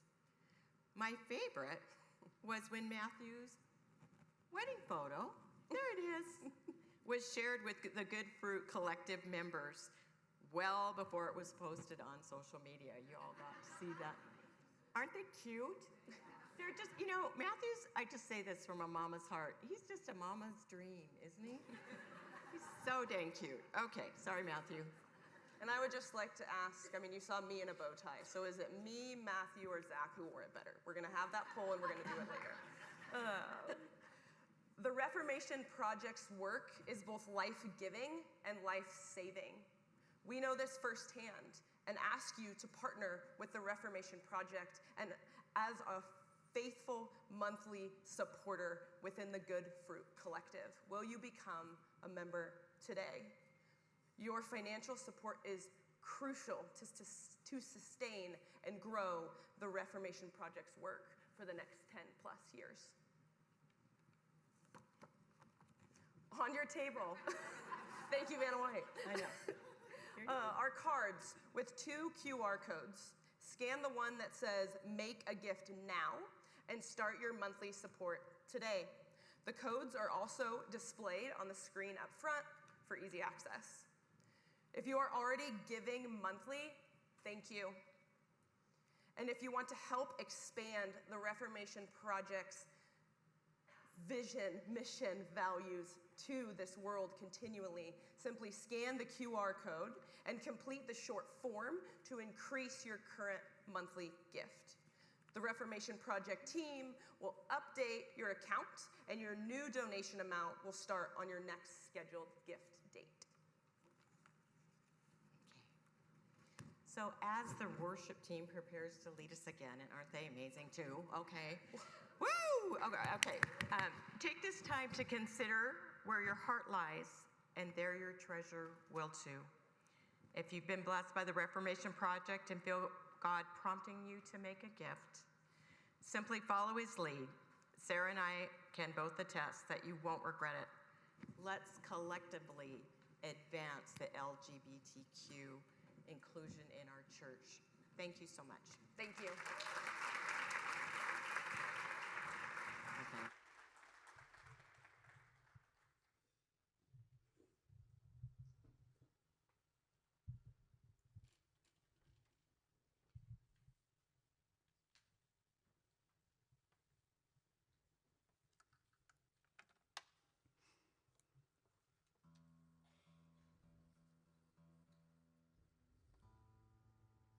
Sorry, it takes a second to set up.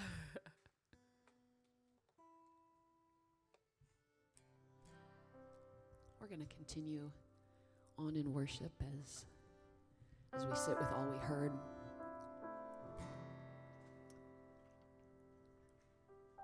And allow the Spirit just to continue to well up here among us and call us higher. In all our words, in all our actions, in all our thoughts. Because we could just leave this place and not be changed. It seems impossible, but we could dig our heels in and say, no, I will not let you change me from the inside. But God, has called us higher. And I, for one, want to follow where God's leading.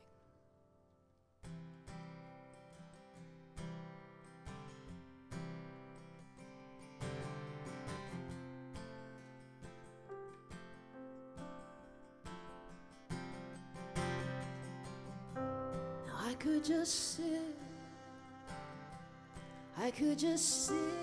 and wait for all your goodness, hope to feel your presence. I could just stay right where I am and hope to feel you, hope to feel something again.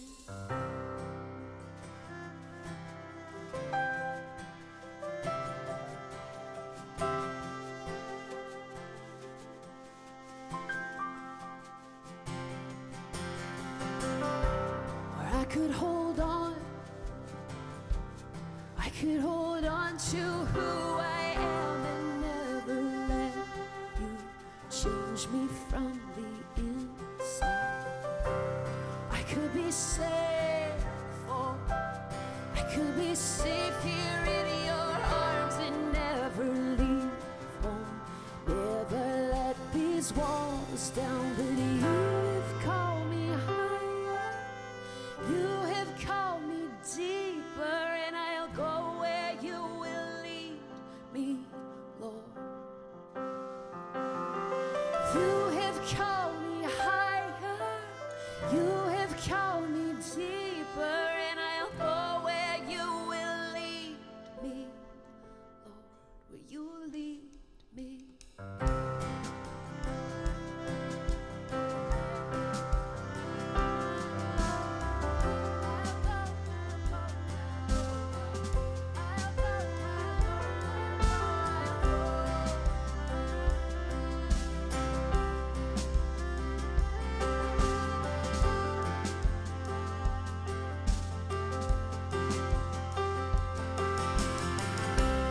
I could just sit and wait for all your goodness and hope to feel your presence. I could just stay right where I am and hope to feel you, hope to feel something again. I could hold on to who I am and never let you change me from the inside. I could be safe, I could be safe here in your arms and never leave home, never let these walls down. You have called me higher, you have called me deeper, and I'll go where you will lead me, Lord. You have called me higher, you have called me deeper, and I'll go where you will lead me, Lord. Will you lead me? And I will be yours. I will be yours for all my life.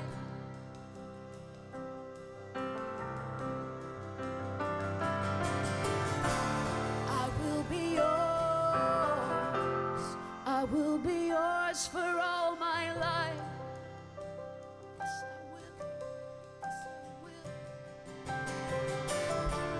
I will be yours. I will be yours for all my life. So let your mercy light the path before me. Yes, I will be yours. I will be yours for all my life. So let your mercy light the path before me. For you have called me higher. You have called me deeper, and I'll go where you will lead me. Where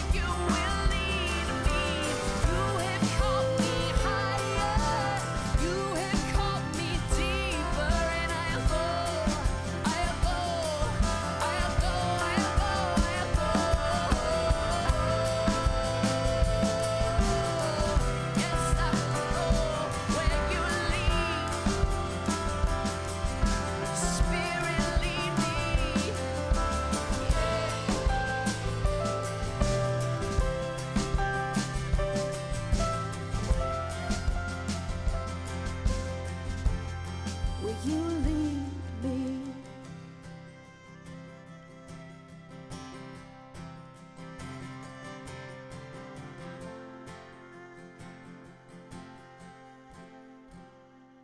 Cause you are worthy of every song we could ever sing.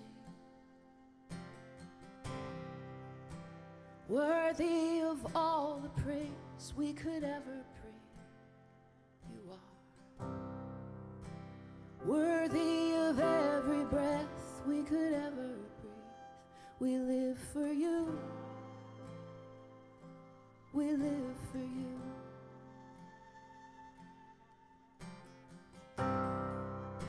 Jesus, the name above every other name. Jesus, the only one who could ever sing. You're worthy of every breath we could ever breathe. We live for you. We live for you. 'Cause you are holy, and there is no one like you. There is none beside you. Open up our eyes in wonder and show me who you are, and fill me with your heart, and lead me in your love to those around.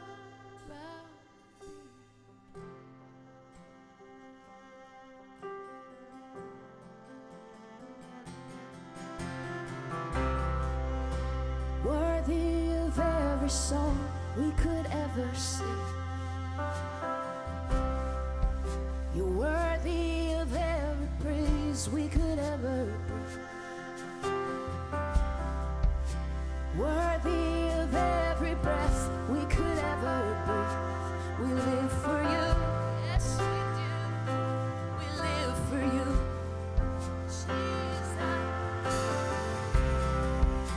Jesus, the only name I've ever known. Jesus, the only one who could ever sing. You're worthy of every breath we could ever breathe. We live for you. We live for you. Sing holy, holy. There is no one like you. There is none beside you. Open up my eyes in wonder and show me who you are, and fill me with your heart, and lead me in your love to those around.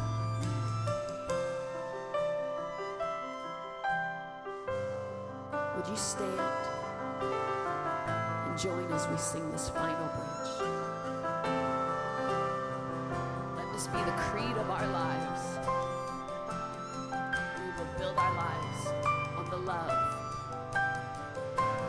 of God that surpasses all understanding.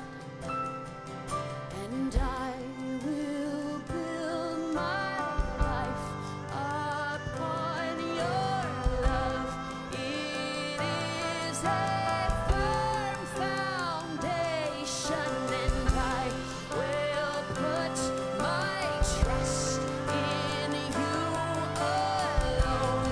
And I will not be shaken, and I will put my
us in your love. It is the only firm foundation.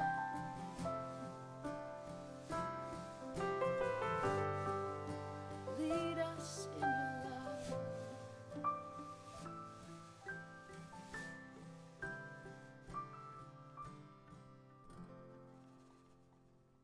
Amen. Can we get an amen? That's beautiful. Churches becoming fully affirming, families becoming fully restored. Today is all about hope. We're going to take a 15-minute break, but you do not want to miss Justin Lee. So if you have to go get your luggage and put it on the side of this room, be back here in 15.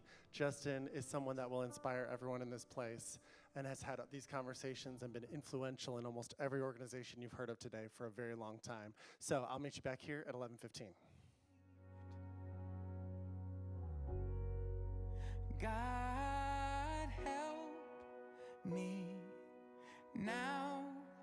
Feels like there's no way out. But Jesus, you're faithful and able, and you never once let me down. Ooh, God help me now. God help me now.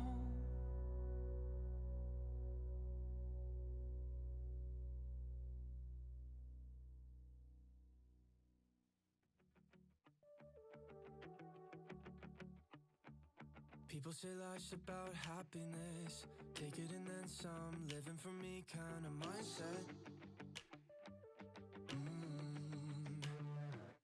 Everyone's looking for success, climbing forever, trying but never will find it. They won't find it. I found my peace and comfort inside of you, and nothing could ever fill me up like you do. I got joy, joy, joy, joy down in my heart, down in my heart. Joy, joy, joy, joy down in my heart today. I know it's more than a feeling, there's hope in my soul, 'cause I got joy, joy, joy, joy down in my heart, down in my heart today. Joy, joy, joy. Down in my heart today. Joy, joy, joy. It's in the midst of my tragedies, lifting my heart up, giving me hope in the valley, and it's all in me. You are the one thing I depend on, giving me hope and grace and then some, 'cause nothing could ever fill me up like you do. Oh, I got joy, joy, joy, joy down in my heart, down in my heart. Joy, joy, joy, joy down in my heart today. I know it's more than a feeling, there's hope in my soul, 'cause I got joy, joy, joy, joy down in my heart, down in my heart today. Joy, joy, joy. Down in my heart today. Joy, joy, joy. I found my peace and comfort inside of you, and nothing could ever fill me up like you do. I got joy, joy, joy, joy. I got joy, I got joy. Joy, joy, joy, joy down in my heart. I got joy, joy, joy, joy down in my heart, down in my heart. Joy, joy, joy, joy down in my heart today. I know it's more than a feeling, there's hope in my soul, 'cause I got joy, joy, joy, joy down in my heart, down in my heart today. Joy, joy, joy. Down in my heart today. Joy, joy, joy. Down in my heart today.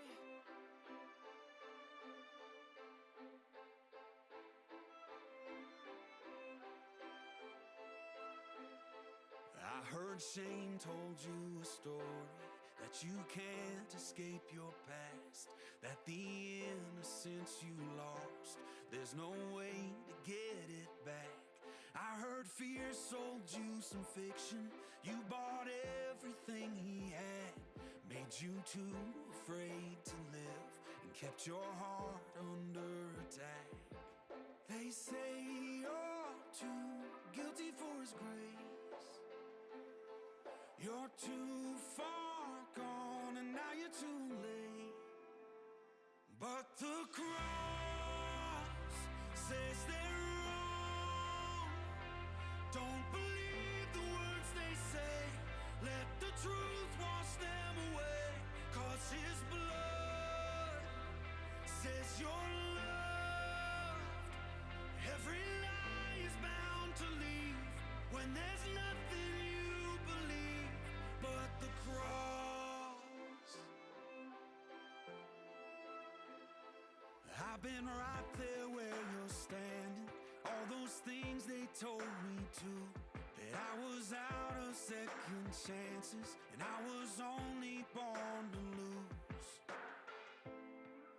They said I was born to lose.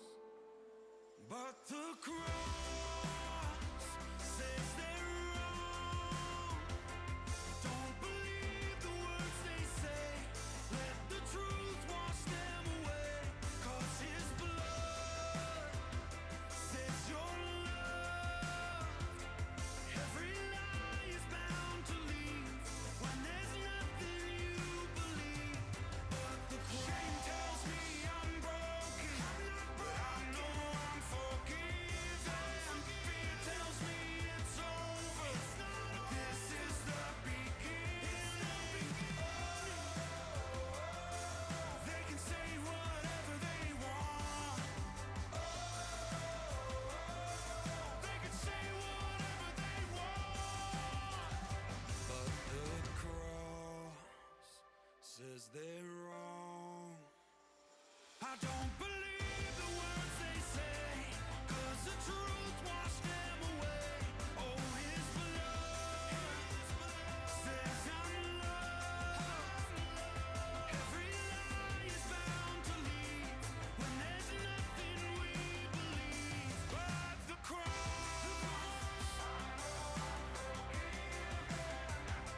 But the cross.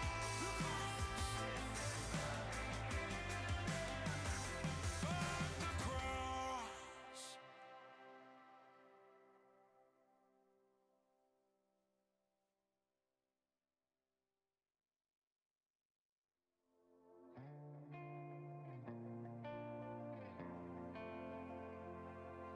Have you ever felt like nobody was there? Have you ever felt forgotten in the middle of nowhere? Have you ever felt like you could disappear? Like you could fall and no one would hear? So let that lonely feeling wash away. Maybe there's a reason to believe you'll be okay. 'Cause when you don't feel strong enough to stand, well, you can reach out your hand. And oh, someone will come running, and I know they'll take you home.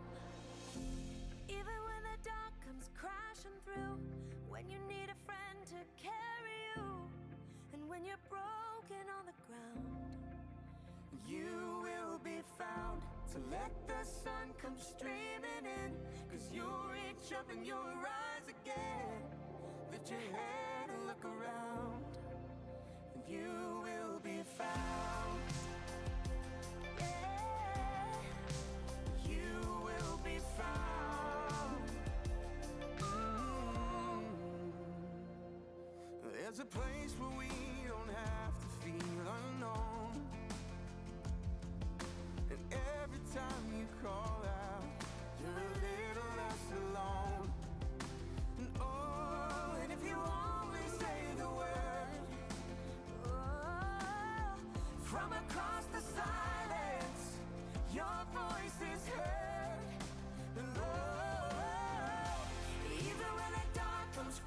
crashing through. When you need a friend to carry you, and when you're broken on the ground, you will be found. So let the sun come streaming in, 'cause you'll reach up and you'll rise again. If you only look around, you will be found. You will be found. You will be found. Yeah. Out of the shadows, the morning is breaking. All is new. It's filling up the empty, and suddenly I see that everything is new. Even when the dark comes crashing through, When you need a friend to carry you, and when you're broken on the ground, you will be found. So when the sun comes streaming in, you'll reach up and you'll rise again. If you'll only look around, you will be found.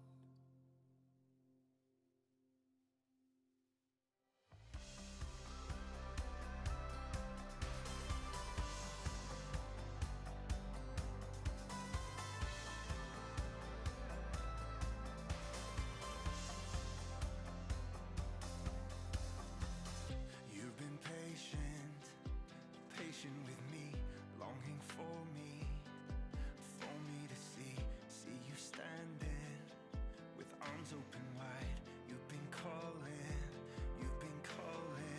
Why did I question all the things that you say?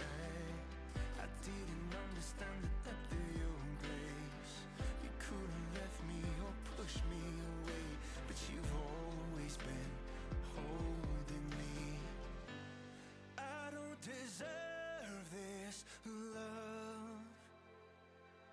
Whoa, I know you won't let me go. I know you won't let me go. I know you won't let me go. You're never gonna let me go. Even in the darkest places, even when my heart is breaking, even when my faith is shaking, you're never gonna let me go. Not afraid to cry out. You've been faithful, despite all my doubt. I am safer with my heart open wide. I am calling,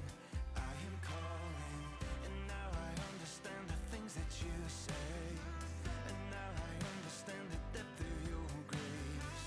I'm holding on to the promise you made.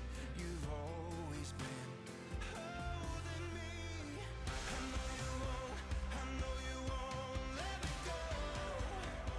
I know you won't let me go. I know you won't let me go. You're never gonna let me go.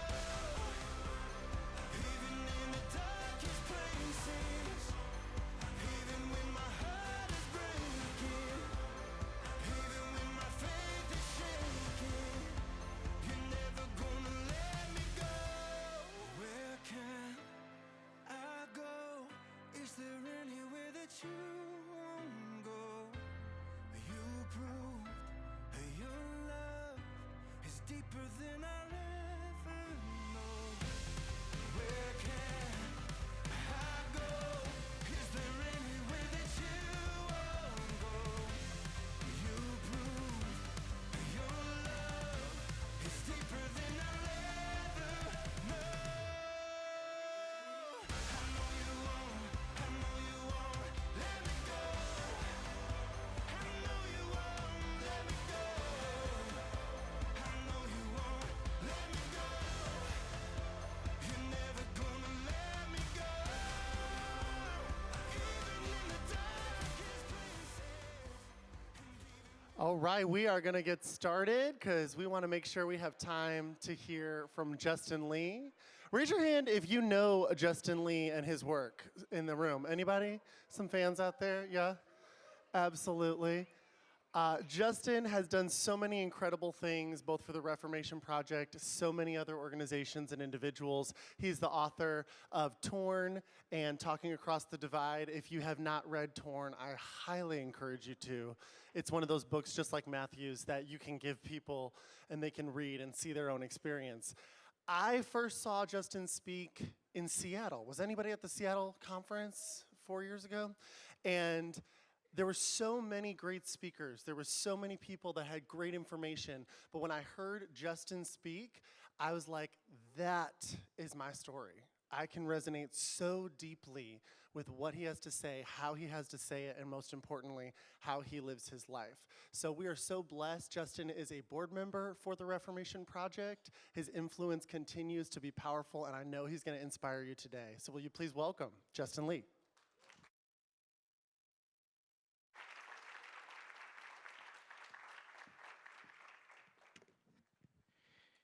Hey, everybody. I left my thing up here in my bag, so I got to get out. Okay. So how is everyone doing? How's this conference been for you?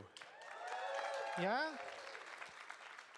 That's good. I have to tell you, I look forward to the Reformation Project Conference every year that it's held.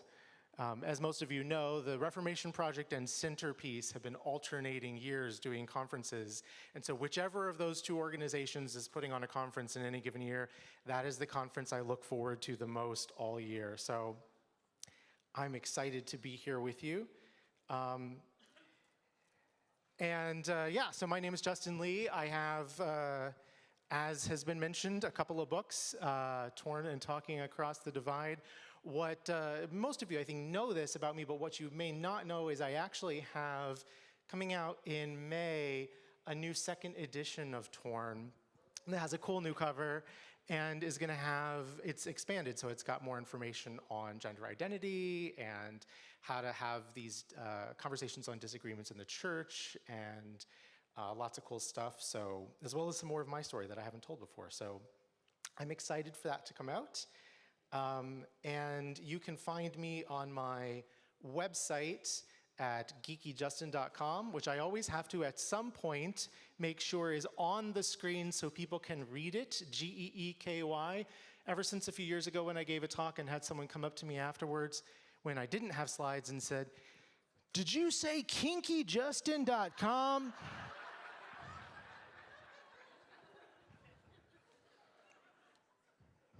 I did not. I did not. I hate to disappoint you if anyone was expecting that, but unlike Matthew, I will not be talking about orgies and sex in the park.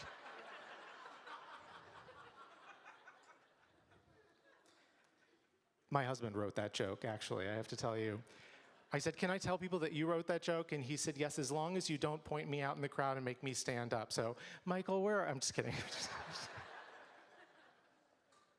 Husband, that's a cool word. Yeah. This is my first year speaking at the Reformation Project as a married man, so that's exciting. I've been in ministry for, woo indeed. I have been speaking at I have been in ministry, rather, for about 25 years now, and I just have to say, doing ministry as a single person is a lot.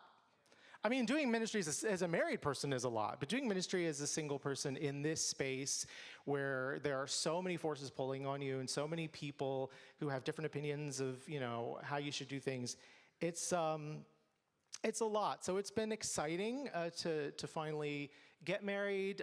Those of you who are still single, let me just say there is hope. There was hope for me after 25 years. So, but I have learned, we met at the Reformation Project. Isn't that cool? In 2015, we met at the Reformation Project in 2015 and stayed friends for many years before we started dating. And then, then we just got married. So that's pretty cool. And I have learned so much since getting married. For instance, did you know that married life is actually pretty boring. Right? Married people are like, yeah, we knew. Yeah. All these years, for me being a single gay Christian who talked about, in theory, I believe in same-sex marriage, but I wasn't actually in one, I kept hearing all these warnings and all this stuff about the gay lifestyle and what it's really like to be in the gay lifestyle and, the gay lifestyle in quotation marks. I have to say, it was not as advertised.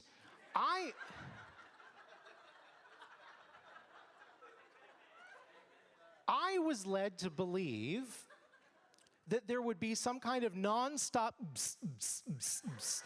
soundtrack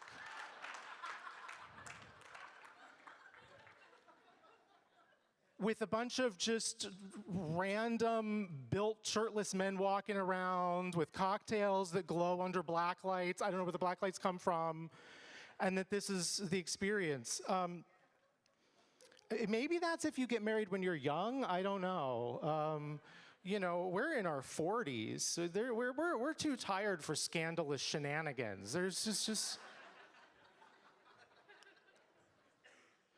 our evenings do not have any of those components. Our evenings are, hey babe, how was your day? Oh my gosh, it was exhausting. You want to watch a Ted Lasso and go to bed? Yeah. It's that, or see, we know that we're old because we are among the 4 people in America who still watch live television on an antenna. That's not even a joke. Like, we do. We still watch live TV with an antenna, and Michael loves game shows, and so we watch a lot of game shows, and we are apparently not the target audience for game shows. And this is clear when the commercials come on, because all the commercials are targeting seniors. Every commercial is health problems, technology with big buttons, or some actor from 50 years ago selling Colonial Penn life insurance. Yeah, so some of you have watched this. Okay, you're aware. And I just have to say, having experienced this now, because Michael is the one who brought the antenna into my life,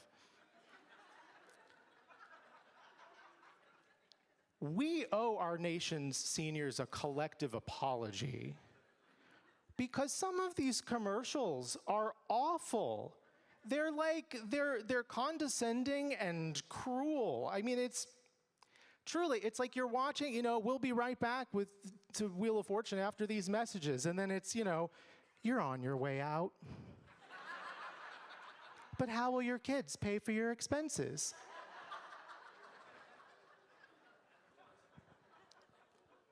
Look, buddy, we're just trying to watch someone win a car. We don't need all this, downer stuff. Could you not? The worst ones, though, are the drug ads. Oh my gosh. It's like every commercial is for drugs, at least if you're watching game shows. I don't know. You get these unnaturally healthy people, unnaturally happy people superimposed with voiceovers that start out normal, and then they end up sounding like someone speed reading your software terms of service. You know what I'm talking about?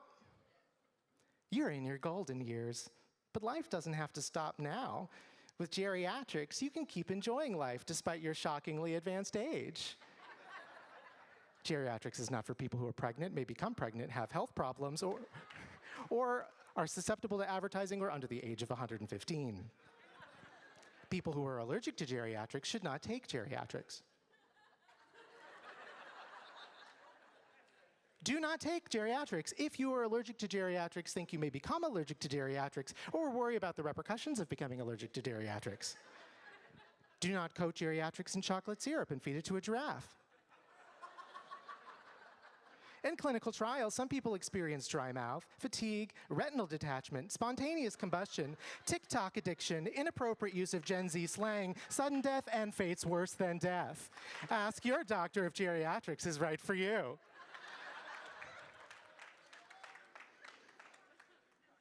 And meanwhile, as all of this like dire stuff is being read to you, there are images of these, happy older couples water skiing and like jumping out of planes with parachutes, Thank goodness I have Colonial Penn. And this is how we treat elders in our society. I just don't. And then I have to say, on behalf of the over 40 crowd, to add insult to injury, Matt, our lovely MC, has been wonderful, has he not? He's been so great. But I must issue a correction. Because Matt was talking on Thursday about accents, and he referenced The Parent Trap. And he said, we're all Lindsay Lohan. And I have to say, on behalf of all the over 40 folks, you're wonderful, Matt, but I think you mean Haley Mills.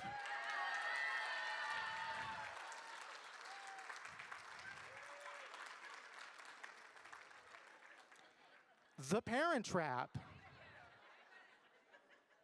Just so we're clear, The Parent Trap stars Haley Mills and Haley Mills. And Freaky Friday stars Jodie Foster and Barbara Harris. And Lindsay Lohan is not in either of those films. Final answer.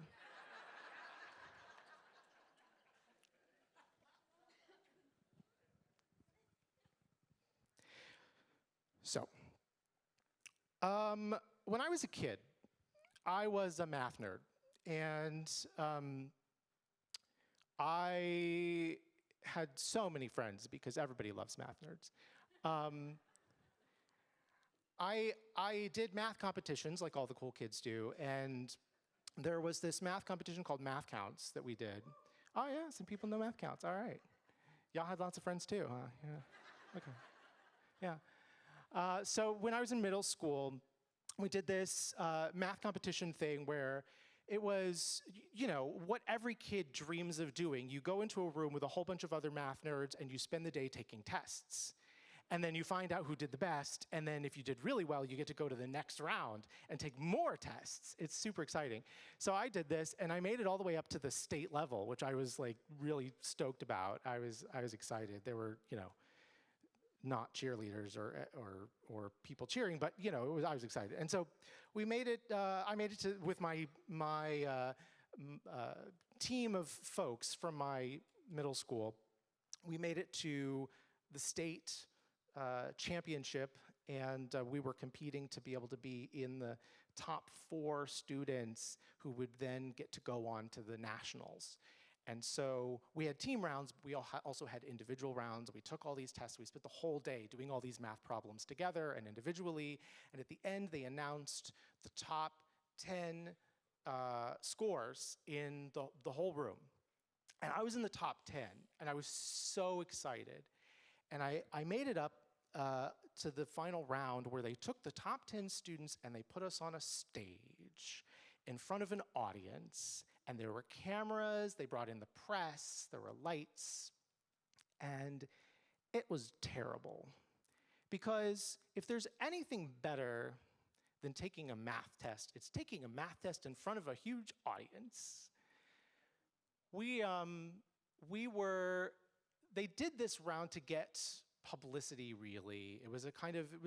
Because, you can't get publicity around kids sitting in rooms taking tests. And so putting the kids on the stage and doing this kind of quiz show style format was a way to drum up publicity for this competition and how this thing was going. And so the way they did it was they would have 2 of the students at a time face off against each other like a game show. And so each of us, we would be sitting there facing each other, and we would have these buzzers, and they would put up on the screen a math problem, and you had to do the math problem in your head. Actually, we had pencil and paper, I think. And you had to do the math problem and then be the first to buzz in and give the correct answer. And it was a multiple choice. And I did not like this, but I was determined to do my best because I was the 4th place kid, and I was up against the 5th place kid. And so if I beat this kid, I got to go to nationals. And if I didn't, he got to go to nationals. And they put up this question, and I figured it out, and I knew the answer, and I wrote the answer down, and I buzzed in, and they called on me, and I suddenly second-guessed myself. And I thought, oh no, wait, I've gotten it wrong. I don't trust my answer. And I gave a different answer than the one I'd written down. And it turned out the answer I'd written down was right. And the answer I gave was wrong. And so I didn't get that one. But it was best 2 out of 3. And so there was another round, another question. And I was so shaken by getting this one wrong, this first one, that when they put the question up, I just stared at it and I couldn't make any sense of it. You ever have that happen to you where you just, whether you're taking a test or you're in a stressful situation, somebody puts a camera on you, whatever, and suddenly your mind just goes blank. You have no idea. I actually think about this all the time. When my husband and I watch game shows, I feel bad for the people because sometimes people get really stupid questions wrong and you think, oh, how dumb are you? But then I think, you know what though? I've been there and it's stressful and your mind just doesn't work sometimes and you just go, I don't know, and you freeze up. And so that's what happened to me. My heart was pounding and I couldn't even focus on the numbers on the screen and I just froze up. And I just said to myself, you know what? I'm just gonna let him buzz in. I'm just gonna, I'm not even gonna try. I'm just gonna let him buzz in. And so I sat there. And I don't know what was going on in his mind, but he sat there too. And we just kept looking at each other. Now, you would think that the questions that they put up here for like this final round would be really, really tough questions. But in fact, they were not. This was a speed round. So the question that was on the screen was a really, really easy math question. I mean, at least really, really easy for a bunch of math nerds. This was like a simple question that any math nerd our age could have done in their head in like 2 seconds. And we just sat there.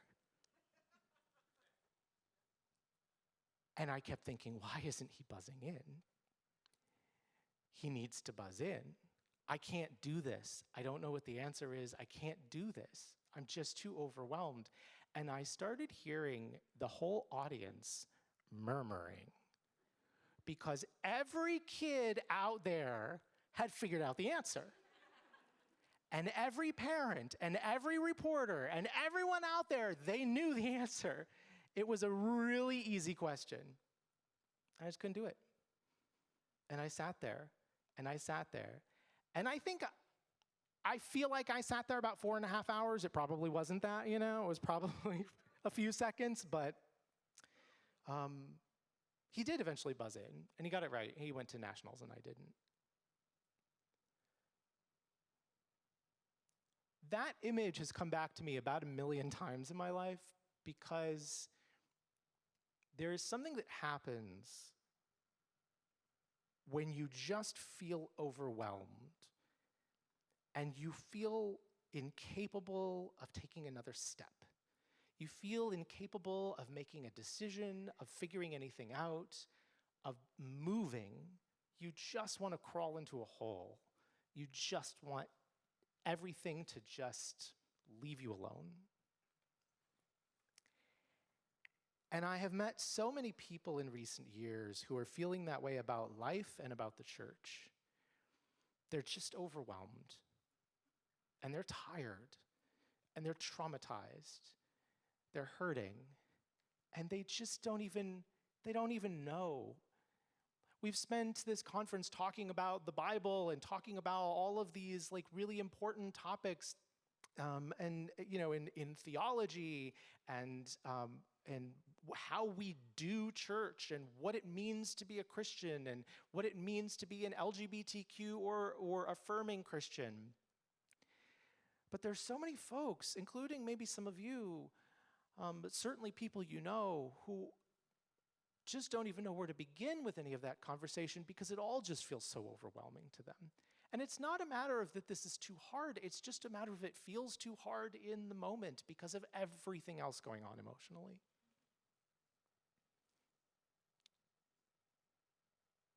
with so many different voices, we ask ourselves, how do I know who's right?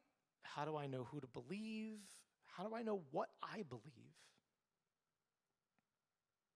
So I've told my story many times in my book, Torn. I tell a lot of my story, but there are some parts of my story that I haven't shared very often just because they're more personal, more painful. And I want to share a piece of that with you today.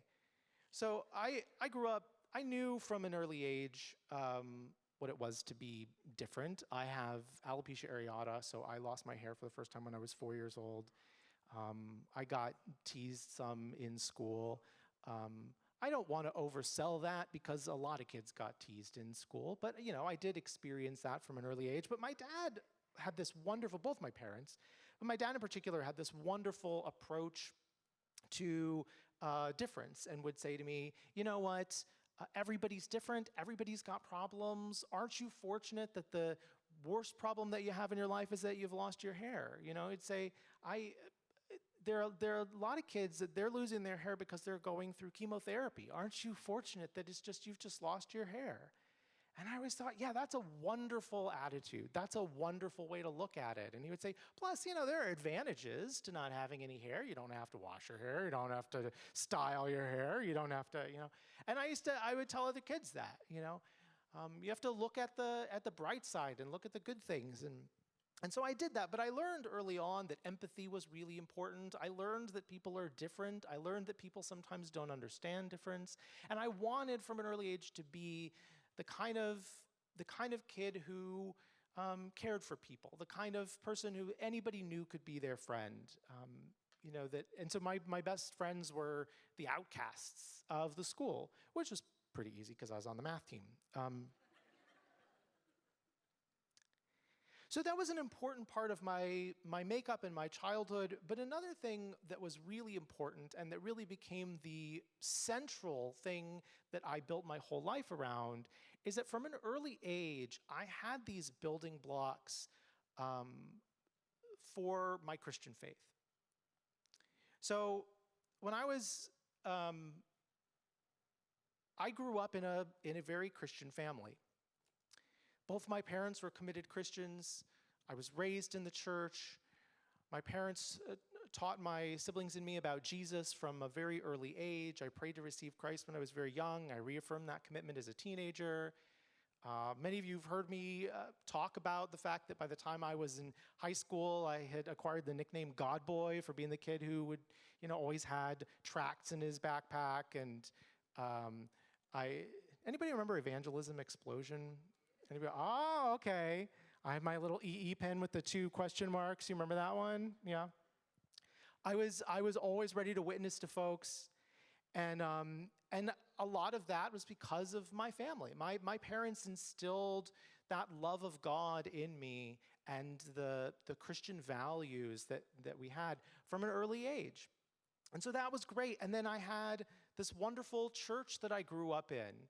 And it was a church that I loved. And it was a church that, it was a kind of a mega church. And we had, I was so proud of this church. I would take church bulletins with me to school because our church bulletins were very well designed. And I thought if I showed everybody how beautiful our church bulletins were, they'd be really interested in coming to church with me. But I had the support of my church and my family. I had Christian friends whom I loved.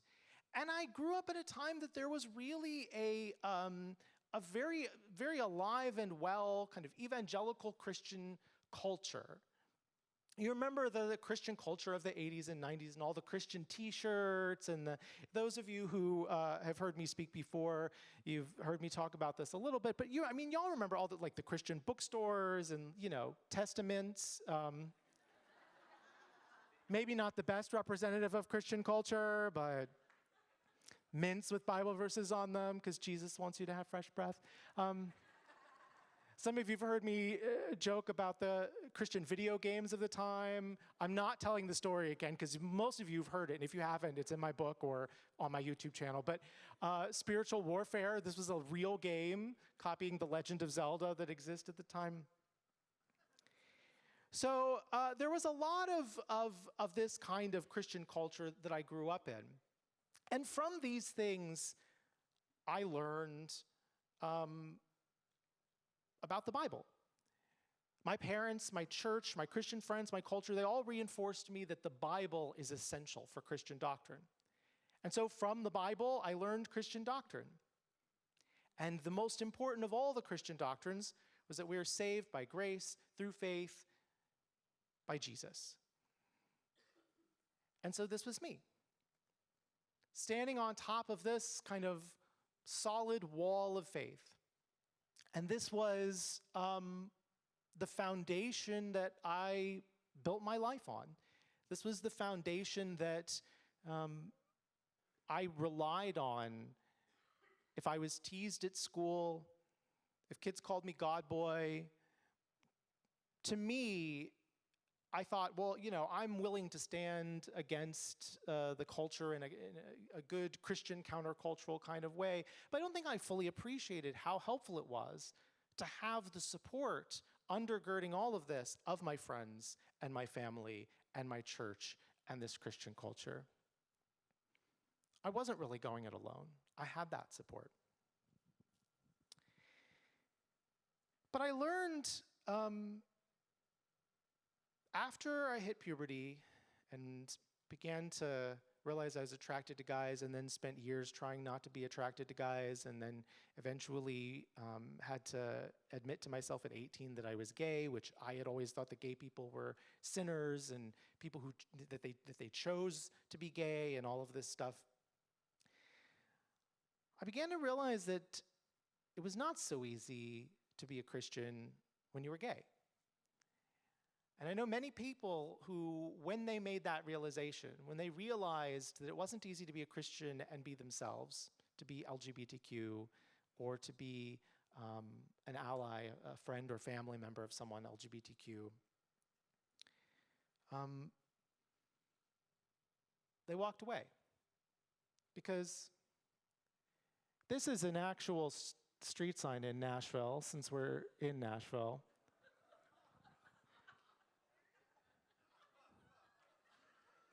If anyone can't see this, it's Gay Street going one way and Church Street going the other. A lot of folks realized this is how it is, and so they walked away. They left it all behind. I went I was getting some dry cleaning done prior to this conference. I went to the dry cleaner, and I walked in, and the lady was to pick up my shirts, and the lady was there messing with the computer. She had two computers in there, and she was punching away on her computer, and she says, "Hang on, I'll be right with you." And I was like, "Oh, yeah, that's fine. I'm not in a hurry. You can take your time." And she came over to me and said, "All right, what can I get for you here to pick up?" I said, yeah, just picking up some shirts. My name's Justin. She said, hang on. Messing with the computer again. And whenever I encounter someone in a public service role who is struggling with the computer, they're like, hang on, waiting on the computer. I always say the same thing, because it's true. I always say, technology. It's great when it works, but, and usually that gets them to laugh a little, and they say, yeah, we have this little bonding moment. Didn't work this time. She's doing this. And I said, yeah, computers. They're great when they work. And she goes, no, they're not.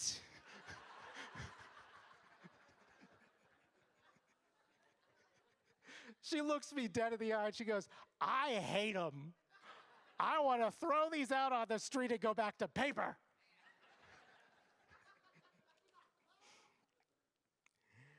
There's a lot of people, that's how they feel about Christianity. They've had such a bad experience, because I don't think she was actually saying that she hates technology. What she was saying is, I keep having bad experiences with the technology, and I'm tired of not knowing if it's going to work or not work today.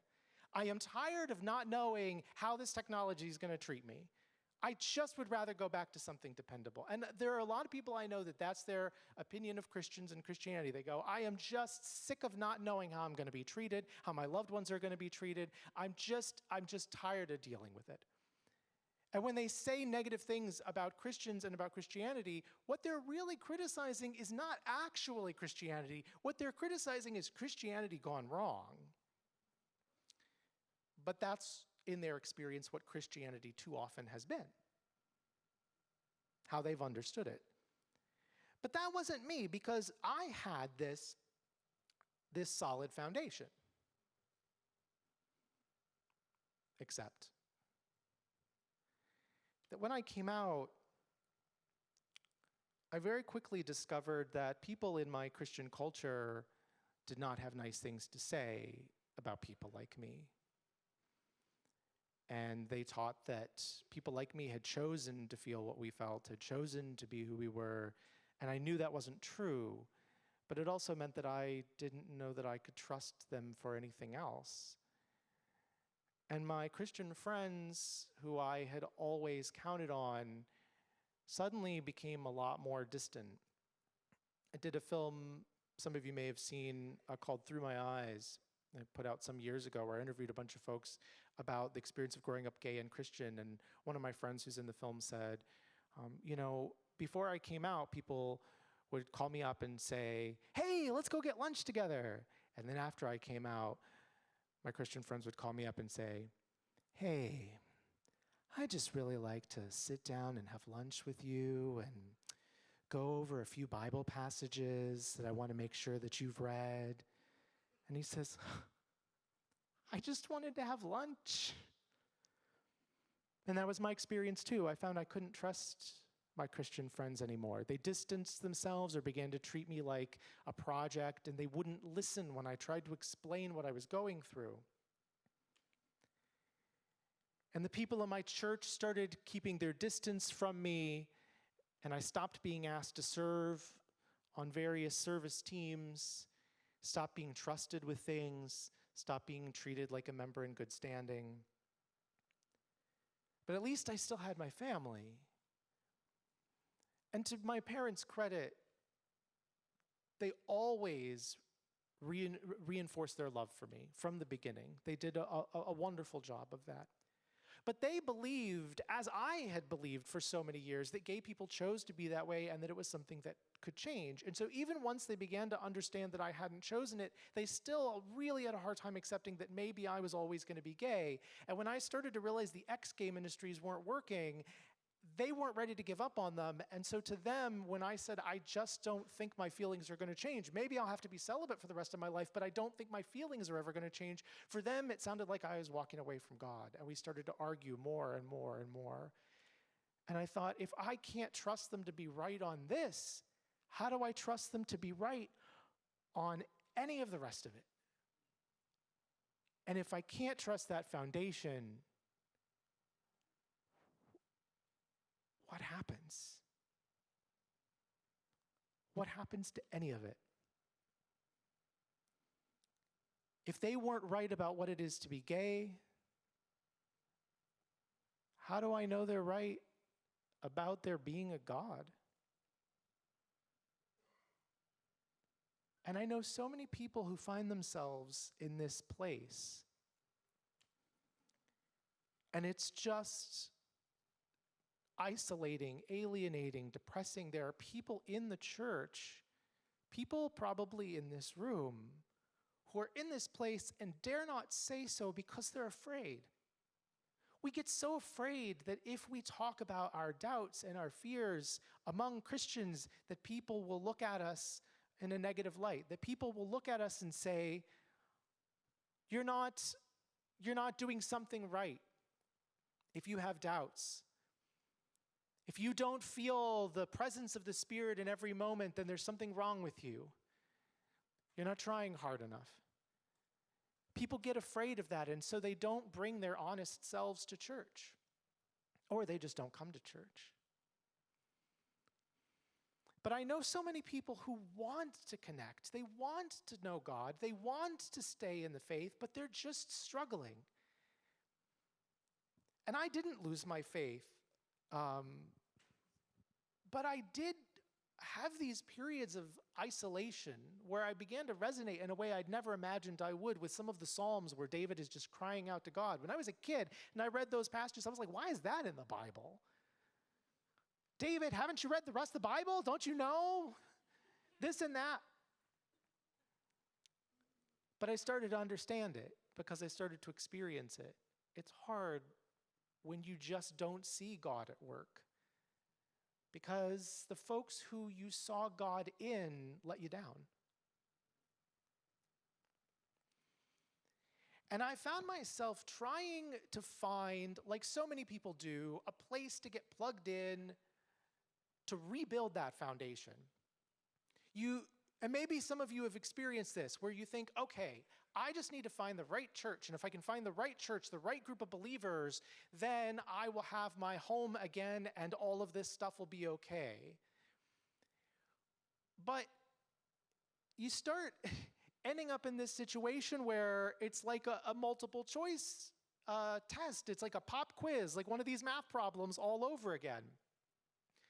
Which church are you going to pick? Option A, this church, which teaches the Bible and treats you like a leper. Option B, this church that welcomes everybody, but there's no accountability whatsoever. Or there's always option C, this church that is wrestling with Scripture, but they're deviating significantly from Christian tradition. What does that look like? Or maybe this other church, they've got great coffee, they never mention Jesus. Actually, I think that's Starbucks. But and so on and so forth, right? And a lot of us, we get to this point, and none of them feel right, and we just freeze up. Like I did on that stage at that math competition, you just get so overwhelmed that you go, I don't know how to pick. I don't know. And I've talked to people who've come even to wonderful conferences like the Reformation Project, and they say, all of this sounds wonderful, and the people are friendly, and I feel the presence of God here, but I just don't know. I'm scared. How do I know if I've got all the doctrines right? How do I know? And we can talk about the Bible, and we can go back and say, let's study and let's, pray together but there's something else going on that's beyond just trying to figure it out intellectually. My problem sitting on that stage was not that I didn't know how to do the math problem. It was that I was so overwhelmed, I just didn't even know how to let myself begin.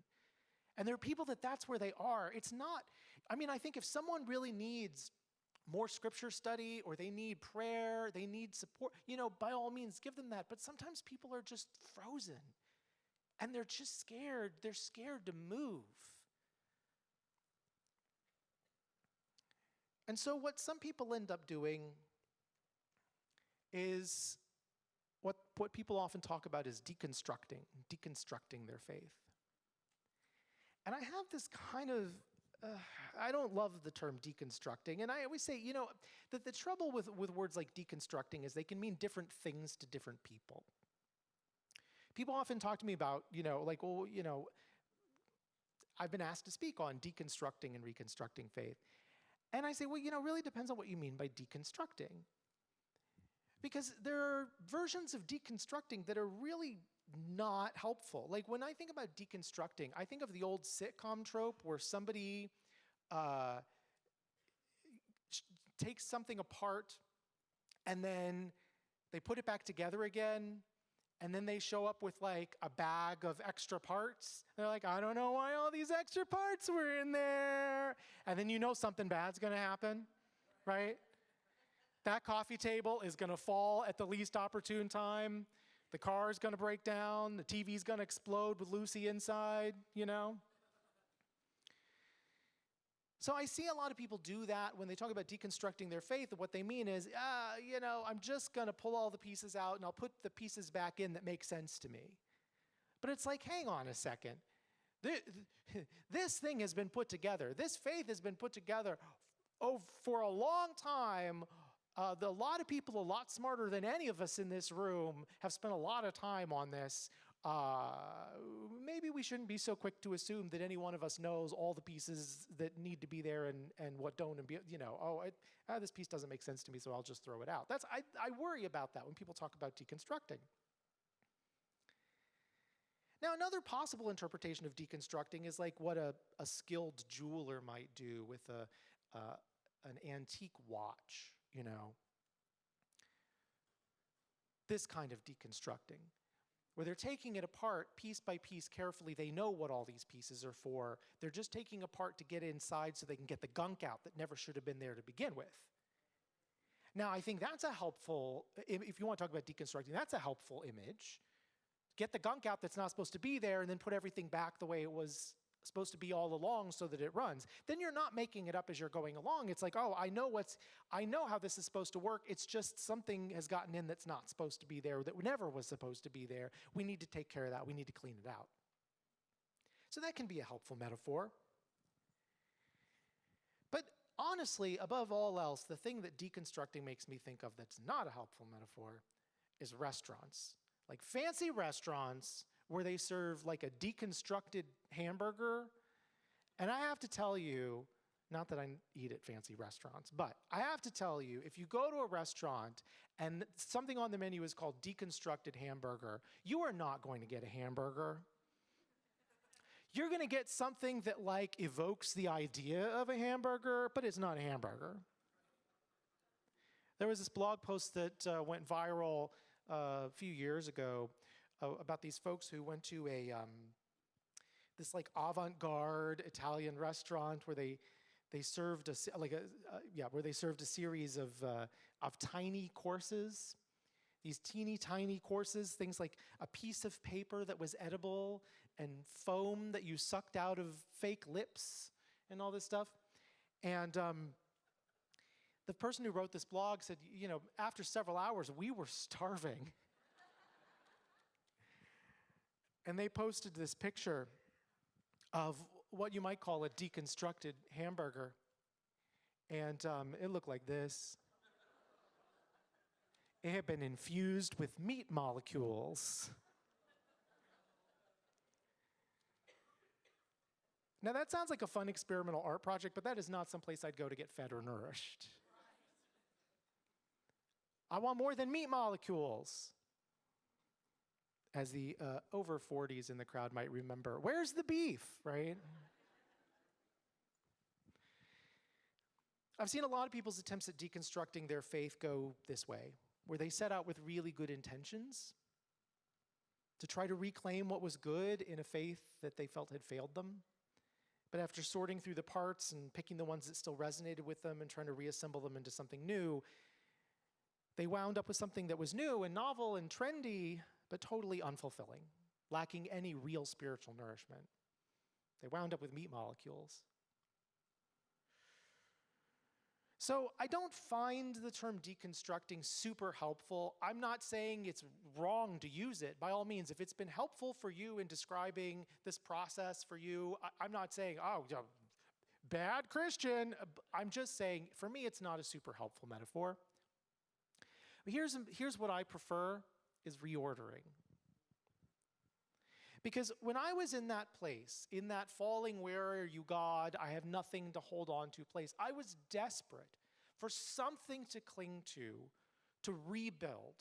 Because it felt like everything I had trusted had failed me, and I didn't know where to start. And that was why I felt so paralyzed. And I was in college at this time, and I was taking a philosophy class, and if you remember your intro philosophy classes, we studied a guy named René Descartes. You remember Descartes? So Descartes had this kind of a similar issue, not in terms of faith specifically, but in terms of the whole world, where Descartes says, how do I know anything is real? Not just how do I know God is real, but how do I know the world is real? I mean, when I'm dreaming, everything in my dream feels real while I'm dreaming it. It's not until after I wake up that I realize it wasn't real. People who have certain kinds of mental illnesses can see or hear or experience things that feel perfectly real to them, even though they're not. So he says, how do I know I can trust anything? How do I know I'm not, the only person and everyone else is fake? How do I know that this table is real? How do I know that anything exists? Just because I can experience it doesn't mean it's real. How do I know I'm not a brain hooked up to the Matrix? He was a little ahead of his time. He'd seen the Matrix already, so. That's a translation into English. So he wasn't just doubting his faith, he was doubting literally everything in the world. And he says, well, I've got to have some place to start rethinking all of this. And so he comes up with his famous line that's been quoted a million times, I think, therefore I am. In other words, he says, I don't know that anything is real, except I know that I'm thinking. I know I'm thinking about whether everything is real, so there must be some me during doing the thinking, so at least I exist. Now, from a theological standpoint, as Christians, that's not a super helpful beginning point for our theology. But that idea appealed to me, that idea of like, oh, you need some place to start. If you're going to doubt everything and try and figure out what you still believe, you need some place to start. For Descartes, it was, I'm going to start with, at least I know I'm real. And then let's see what I can figure out from there. And he built his whole sense of philosophy from that point. But for me, with my theological questions, I needed something more than just I exist. It's like, well, that doesn't help me theologically. And I was trying to figure out where to start. Because everything had failed me. And I was like Alice trying to find something to grab onto. And I thought, well, if I can't trust my church, I can't trust my family, I can't trust, I could go to the Bible, but how do I know that the Bible is true? The people who told me that the Bible was true were wrong. I could say, well, pray about it, but how do I know God is real? The people who taught me about God got stuff wrong. But there was one thing I couldn't get away from. And that was that the more I studied and the more I studied and the more I studied, I could not get away from one person, one historical figure who, even if everything else I'd ever been taught about him was wrong, was just the most compelling figure of anyone I studied in history. And that was, of course, Jesus. And I thought, okay, what if everything I've been told about this guy is wrong? What if he's not the Son of God? What if there is no God? What if I can't trust the accounts of the miracles in the Gospels? What if? Now, to be clear, I did not think these things were true. I was not saying I don't believe the Bible, I don't believe the miracles, I don't believe there's, but I was saying, how do I know? Because if I'm going to spend the rest of my life serving God, I need to know that that's built on some foundation other than just because my parents said so, because my parents got stuff wrong. But I found that even if I doubted all of it, I kept coming back to, he is the most compelling figure I can find in all of human history. If I'm going to pick someone, living or dead, from the entire world, to say this person at least seems to have gotten it right, this person at least seems to understand how it works to be a human, to be a good human, to live a good life, I could find no one better than this Jesus of Nazareth. Not just because of all of the things that we talk about as Christians theologically, but because I looked at this guy and I'm like, he was ahead of his time in so many ways. Like, there are things about him that I could say, well, maybe someone made up that story to make him sound good, but there were things that nobody would make up to make him sound good because they wouldn't have made him sound good in his day. Like the fact that people like him weren't supposed to associate with certain other people, with women, with Samaritans. And he's out there breaking the rules in ways that did not make him look good to his contemporaries because he cared about fighting sexism and fighting the prejudice and made the Samaritan, who was both ethnically and religiously different from his audience, the hero of the story rather than just the victim. And there were all these things that I don't have time to get into, but there were all these things I saw in Jesus that I was like, yeah, that's the kind of person I want to be. And so I said, all right, suppose I just were to assume that he was just a good teacher. I don't believe he was just a good teacher, but suppose I were to assume he was just a good teacher. What did he teach? Because he seems more worthy of following than anybody else. And the more I studied, the more I was like, well, okay, what did he teach? What did this Jesus teach? Well, he certainly taught that there was a God he was in regular communication with, a God he knew personally, a God he could talk about with great confidence. He talked about a Holy Spirit that the God would send to us to indwell in us. He talked about these things with like very personal knowledge, and I was like, wow, I mean, there's a Trinity right there. And all of these other things that I saw in Jesus' teachings, teaching us how to pray and that prayer is important, teaching us from Scripture and that Scripture is important, teaching us to love one another and how important that is, all of these other Christian teachings. I did this slide the other day for another group and did a Q&A afterwards, and somebody was like, well, how come the Bible block is smaller than this, and how come this is like, and this is equal to this, and shouldn't it be reordered? And I was like, look, don't get too hung up in that. This is just for the purpose of rough illustration here. This is sort of the order in which I was going through things as I was studying Jesus. I am not trying to make any kind of statement about what's most important or whatever. It's just I was trying to get it to fit on the slide. The important thing here is Jesus became my new foundation. And what I want to say to you this morning is that if you are in a place where you're feeling just frozen, paralyzed, not knowing where to go, you don't know which teachers to listen to, you don't know which church to go to, you don't know who's right and who's wrong, you have questions about doctrines, you have doubts about things, you've been hurt by the church, you've been hurt by other Christians, and being in Christian spaces is scary, or you know other people who are in that place. I think the most important thing we can do is to go back to that foundation and say, let's just start with the basics and let's just start with Jesus. Because even if you start without Christian theology and Christian understanding, my experience is the more you study Jesus, the more you read about Jesus, the more you learn about Jesus, and the more you trust Jesus, the more the rest of it just grows out of it. Because the foundation of our faith is not what we were taught when we were kids, or what some charismatic preacher said, or what some great book said. The foundation of our faith is Jesus.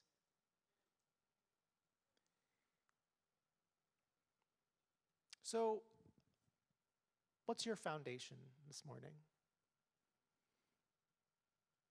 Sometimes we tell ourselves our foundation is Jesus, but it's not.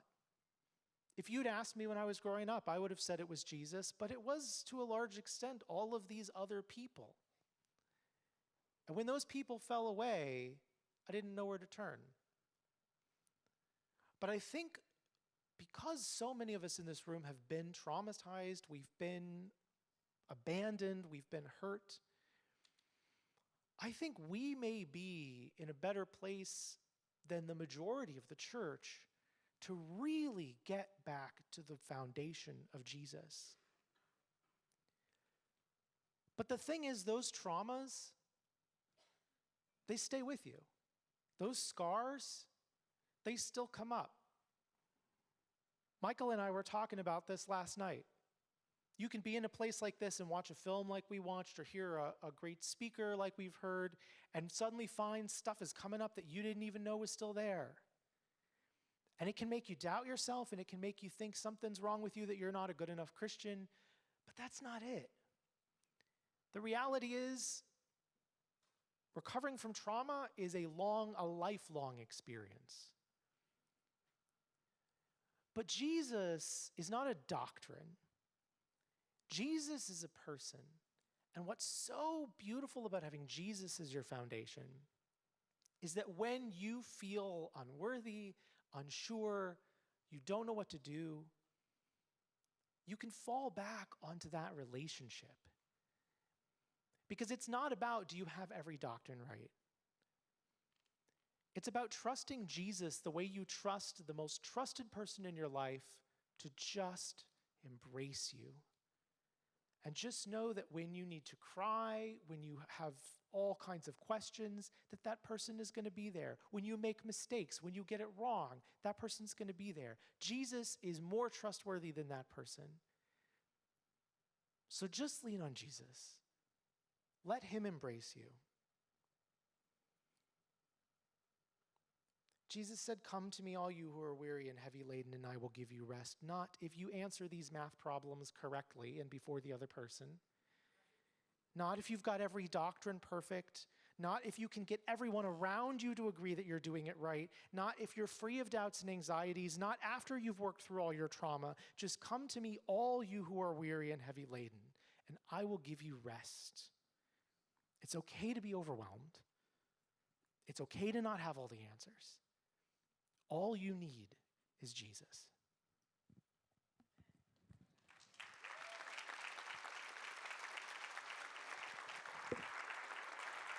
Amen. Thank you, Justin. Wow. That was really good, right? That was incredible. Well, Justin has provided us so much inspiration and these resources and all these things. And honestly, I'm thankful that he taught me the origin story of the characters that Lindsay Lohan later perfected. It was super helpful. It was really helpful to have the history lesson.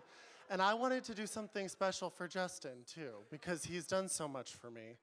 So kinkyjustin.com now forwards to geekyjustin.com, because I would hate for anybody to not get these resources. Anyway, we are going to take a break for lunch, but when we come back, we have a really awesome story of father and son who are Swedish and Christian, and I wore my rainbow moose socks just for it, so don't be late. I'll see you guys at 2 o'clock. Have a great lunch.